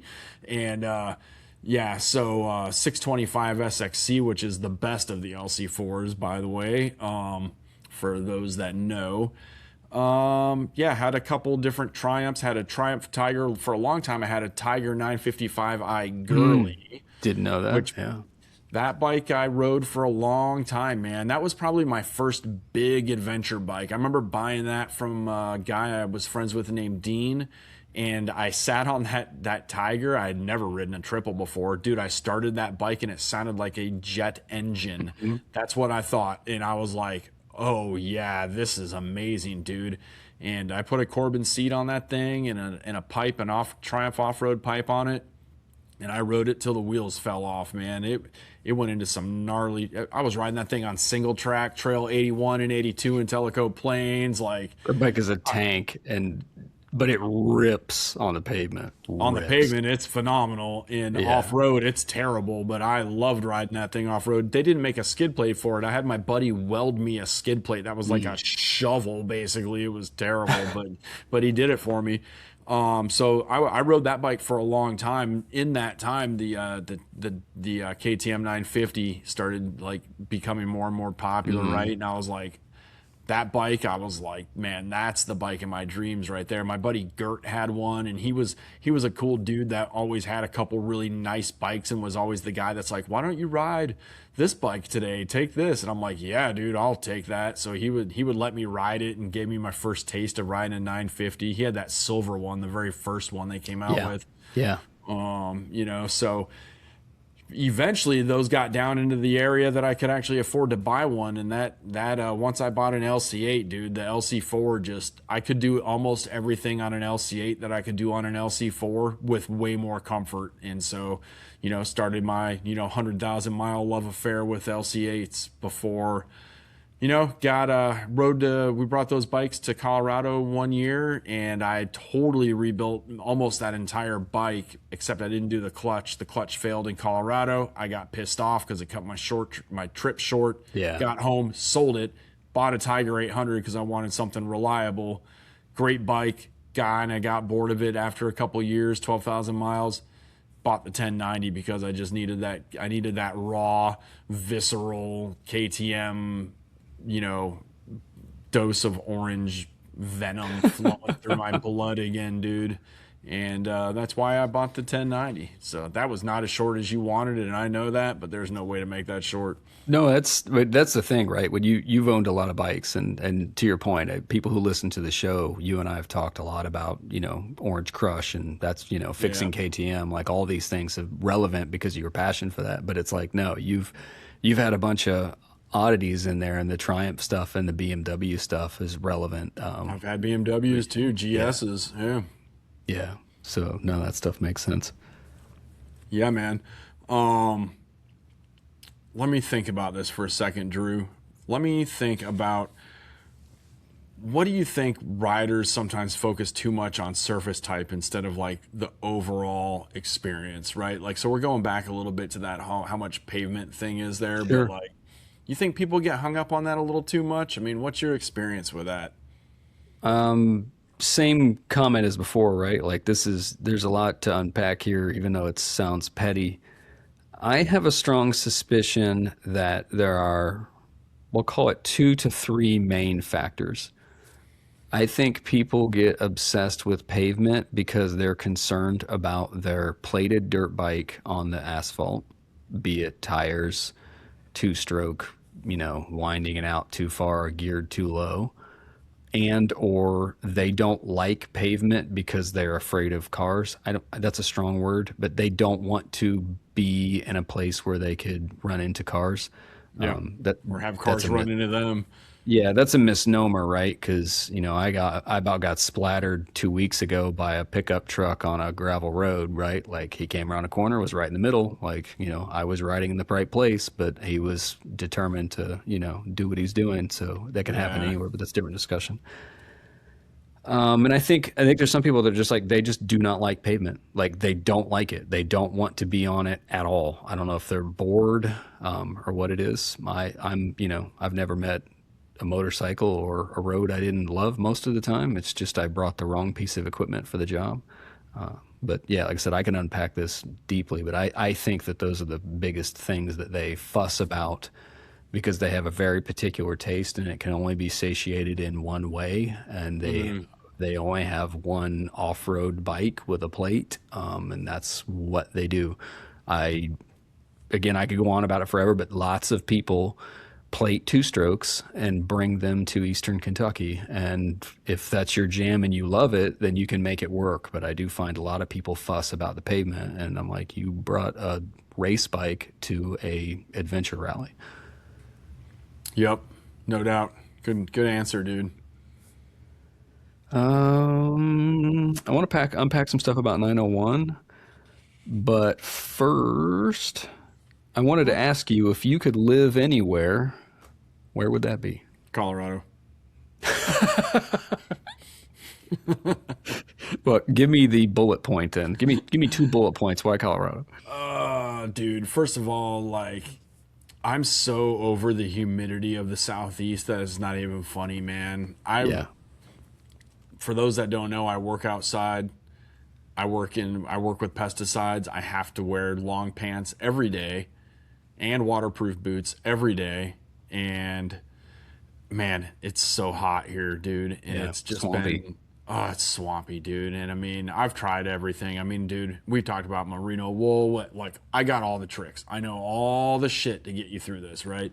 I wear a straw hat like a scarecrow every day, every day.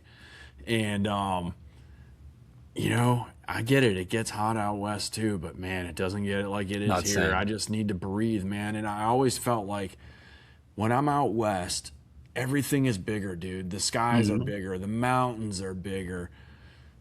Generally, although I'm going to steer us away from any sort of political discussion, things are Yeah. changing out there, right? Especially in Colorado.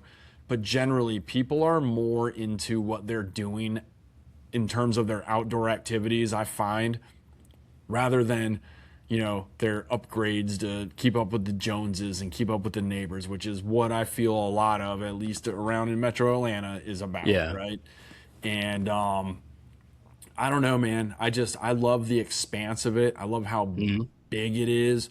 I love the terrain. I love almost everything about going out there. I'm not a guy that ever cares about going to a beach. I'm not a sit at the beach guy. Shockingly, I know.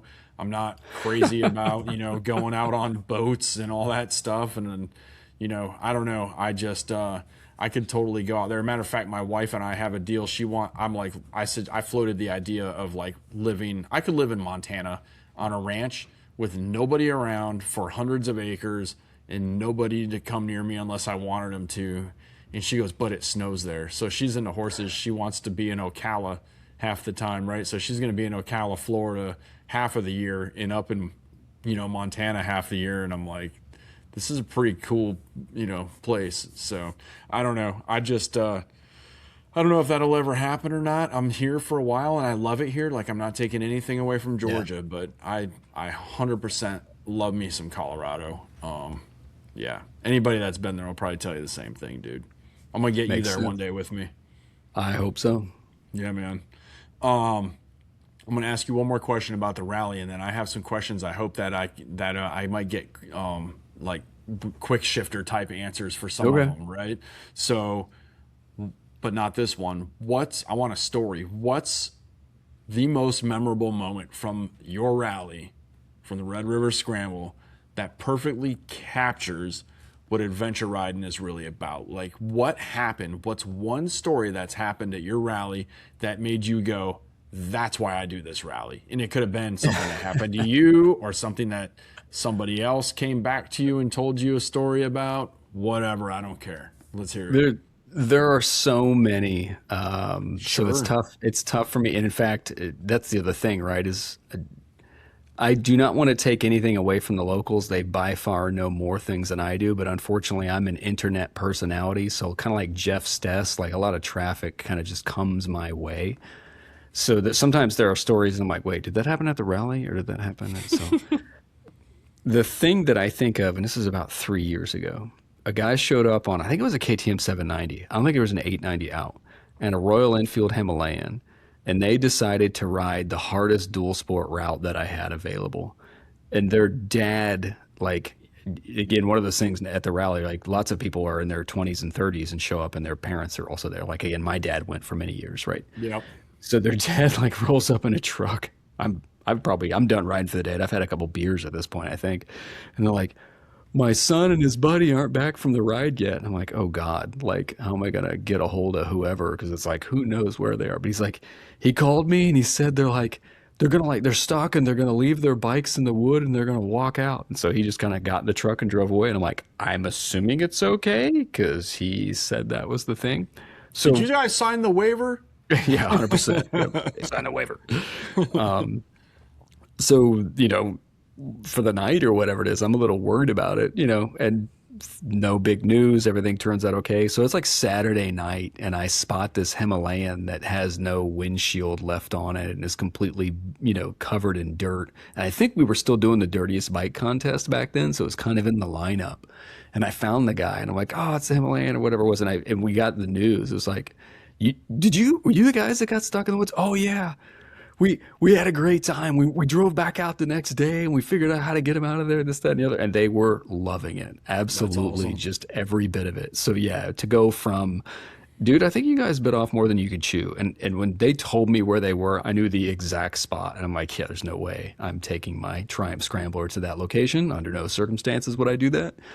But they were living it up. Like it was the greatest thing since sliced bread. I've seen them multiple times since then, so they definitely got everything that they were looking for. So those are the types of stories that I'm sure you love as well. That it's like, no, these people are just any adventure is on tap. Like they're gonna mostly play it safe, but they're gonna try whatever they got to try, and that's been the spirit. Like to your point, everybody's like, scramble, is this a race? Like, no, but this is a chance for you to take whatever equipment you have and challenge it in whatever way you seem as fit. And there's lots of people to help you get there. That's the point, that this is a community of people who are getting into the adventure space, many for the first time, and whatever kind of adventure you want to have, we have that on tap for you. So try it out. Adventure is what happens when things stop going according to plan, dude. And those guys got it in spades. You had, I can't remember his name now, but one of Jim's buddies with the like Yamaha XS 900 or something, completely not made for where they were when we rolled up on them on, I can't remember, Spaz Creek or wherever. I was like, I didn't know if those guys were ever going to live. Yeah, man. Yeah, it happens, dude. It's a good testing ground for it. I got two questions, but kind of merge them into one. So for the listeners' benefit, I want to do a couple more of these, and then we have we're going to shut this down. We've got some after hours stuff I want to do for the subscribers. What is the riding skill that you feel like you struggle with most, and or what off-road obstacles do you find the most intimidating? So attack either or both of those.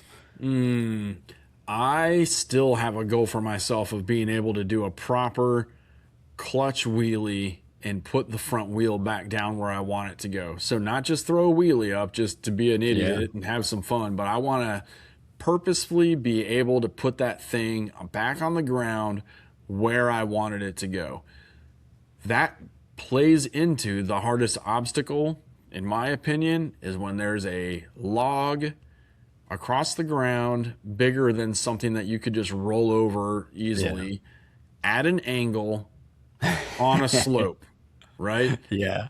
And you got to get the front wheel over it somehow, but then you've got to be able to put that front wheel where you want so that you can get your bike perpendicular to that tree as close as possible and be able to get over that obstacle, right? So to me, a slippery, fallen, rotted tree with bark that's not going to hold up to your rear wheel trying to get over that thing.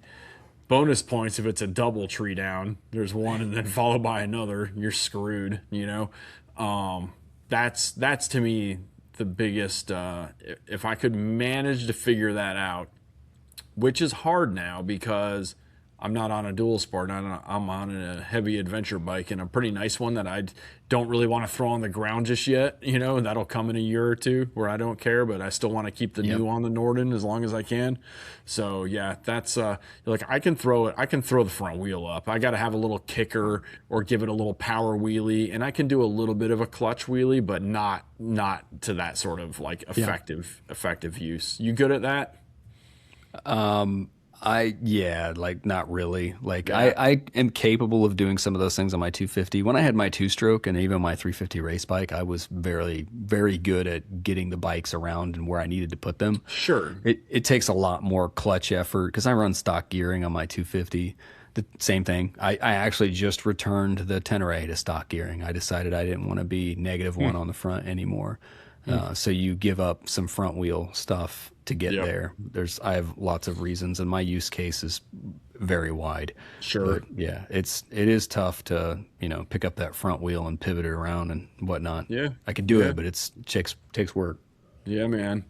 Um, what in your opinion, from your perspective, like what's the adventure rider community actually searching for, right? This is not probably a quick answer question, but what are we looking for, Drew? What is the point of all this, my friend? I can only speak for me, but if I kind of put my finger on the pulse of what I think is in the community, I think lots of people, part of it's thrill seeking. Part of it is, that as you know, I love it. I love bikes because everything is going on all at once. It's soul food for ADHD. But I also think that there's this connection with nature in a world that's become so ridiculously technological. Like everything is more and more digital. AI is now doing all your search functions, and hell, it makes the outlines for the show for me. On the week and whatnot, I'm bouncing ideas off of it. So all that stuff's there. But I feel like adventure riding really disconnects a lot of that stuff. Yeah, you've got a GPS device and you might have your phone in your pocket, but for a lot of places, you're forced out of cell service. The wrong, roads get closed, logs come across, the trail, snakes, turtles, like it's all these things are there. And I think Birds.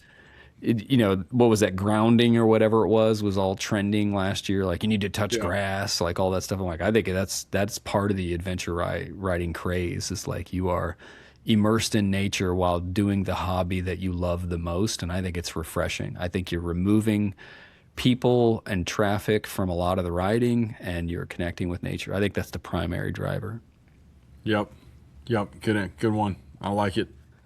I think I'm gonna do one more, All right. and you can do one more, and then I think we're gonna skip over to some premium stuff after that. Cool. So you recently bought the 901 Expedition. So can you compare and contrast your love of the 990 against the 901 Expedition for me?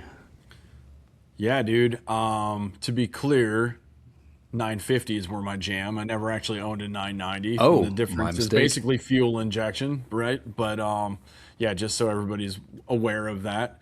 Um, Man, I kind of thought like on paper for the whole time that the 890 Adventure R was out, it's like I should be on an 890 for the kind of riding I want to do. I should be on an 890, but I'm always like, man, there's so many little problems. Everybody's always talking about this problem or that problem, and oh, the cams are made out of cheese, and Yeah. but like this problem with the TFT, and you're gonna lose cruise control, whatever, all the little things. Well, after riding the 1090 for a long time, I just got so the top heaviness and the height of it was killing Yeah. me, man. The 950, I really feel like, and my brother and I have talked about this. This Norden 901, and it's the Expedition one. This is like the perfect love child of a 950 Adventure and a 640 Adventure. If they like ran really fast into each other and a bike popped out, it would be the Norden 901 Expedition. It has everything about it feels more refined than the 950. I mean, I've got ride modes, I've got cruise, I've got heated grips, freaking heated seat, which I never ever thought I'd have or care about. I mean, it's got like built-in auxiliary lights for crying out loud. Everything about it's more refined than the 950, yet it feels really raw at the same time, which is what I love in a motorcycle. It's not like a refined feeling like the Tiger 800 XC was, right? Like it just wants to go. And when you put this thing in rally mode with a rally throttle, dude, it is like the difference, like between sport mode, which is already pretty fast, but pretty Yeah. linear power, pretty smooth power. I usually ride with my son on the back in sport mode. And when I go by myself or he wants me to do a wheelie on the way home, I put it in Yeah. rally mode, scare the shit out of him. It's fun. And, dude, rally mode, it's so abrupt and it just snarls and it just rips, dude.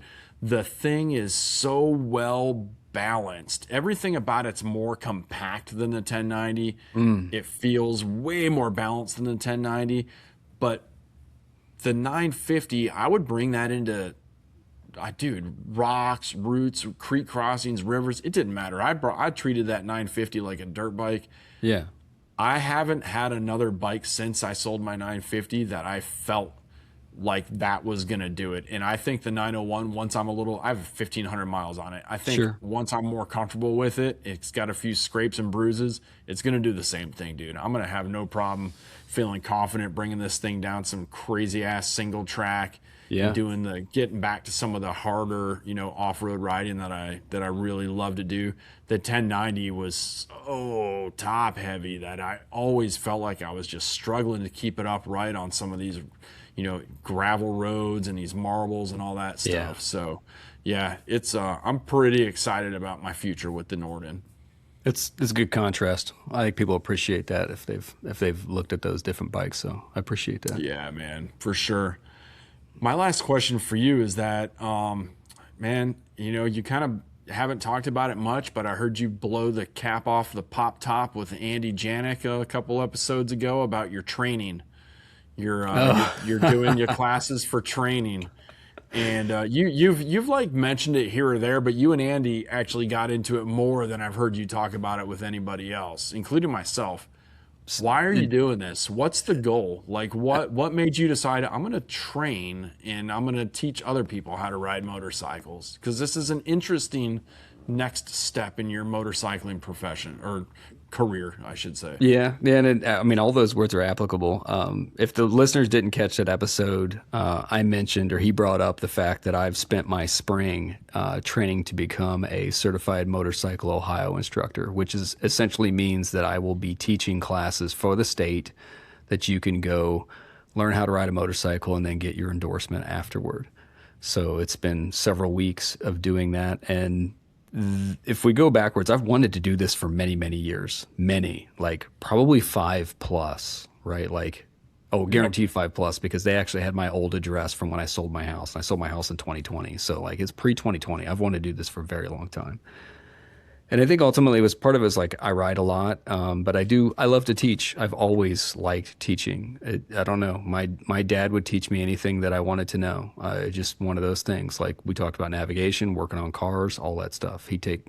I would just take things apart as a kid, and so he would teach me how to put it back together, how to make things work. It's just my passion. I want to share that with other people. I want to welcome more people into the fold. It would be silly for me not to say, like, this is also a way to monetize my hobby.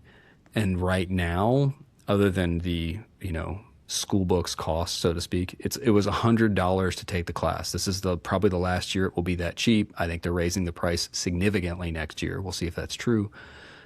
And I bought a new set of motorcycle boots because I'm going to be riding and teaching, and you're supposed to wear certain gear when you teach and things like that. So I've spent that money, and I bought a better stopwatch than the one they gave us from the state. So yeah, I'm probably out between gas and everything else, $300 plus boots, something like that. So it's cost money, but it's still like, it's not that expensive to do it. And, later in life, is this going to be my part-time retirement job? We'll see. Like, I don't know. And truth be told, at the time of recording this, I still have one test to take.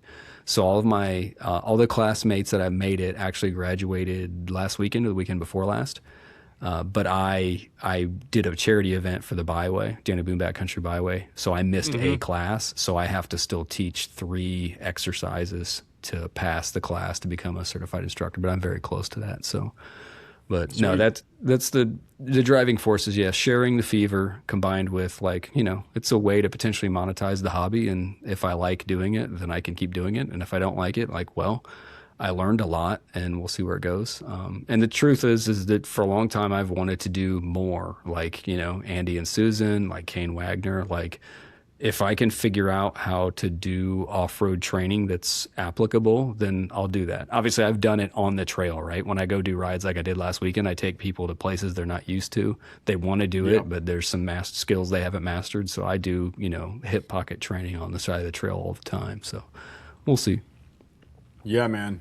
I think it's a good play, dude. I've thought about doing that myself, except I want to focus on the kids. I want to show kids how to ride dirt bikes. So that'll be what I want to focus on. But yep, it's a good progression for you, dude. When you told me you were doing it, I was like, yep, it makes sense. Yeah, they have a kids dirt bike class up here in Ohio, so that's a possibility. Yeah. So let's do some after hours chit chat in the post show green room for the subscribers. So if you're listening to the subscriber show, then go ahead and keep listening because we're gonna have more for you. But for everybody else that's listening, any last comments to the regular listeners, Mark, before we move on? No, I just want to say how much I appreciate the everybody's loyal listenership, which I don't think is a word, but it is now because that's what I do. And do consider sounds salesy, but subscribing so you can get some of these extra bonuses that we're going to start rolling out with. And not to sell anybody that's not subscribing short. You're still going to get all the Drew and Mark blabbering back and forth that you can probably stand. But I appreciate it. It's been a fun past year since we started really doing this consistently every single week. And I did feel like it was time for us to reintroduce ourselves to some new listeners. So if you're new over the last year, welcome aboard. Thanks for sharing your commute to work with us. And please let us know what you're looking for. If there's a subject we haven't touched or hit on, hey man, we're all ears, dude. If we find it interesting, we're gonna roll. We're not gonna make content we don't want to, but if it's something that hits home we haven't thought about, bring it on. Love it. Absolutely. Subscription is $1 a month. So if you're interested, do that. Subscribers, hang in there. For everybody else, we'll catch the listeners down the road.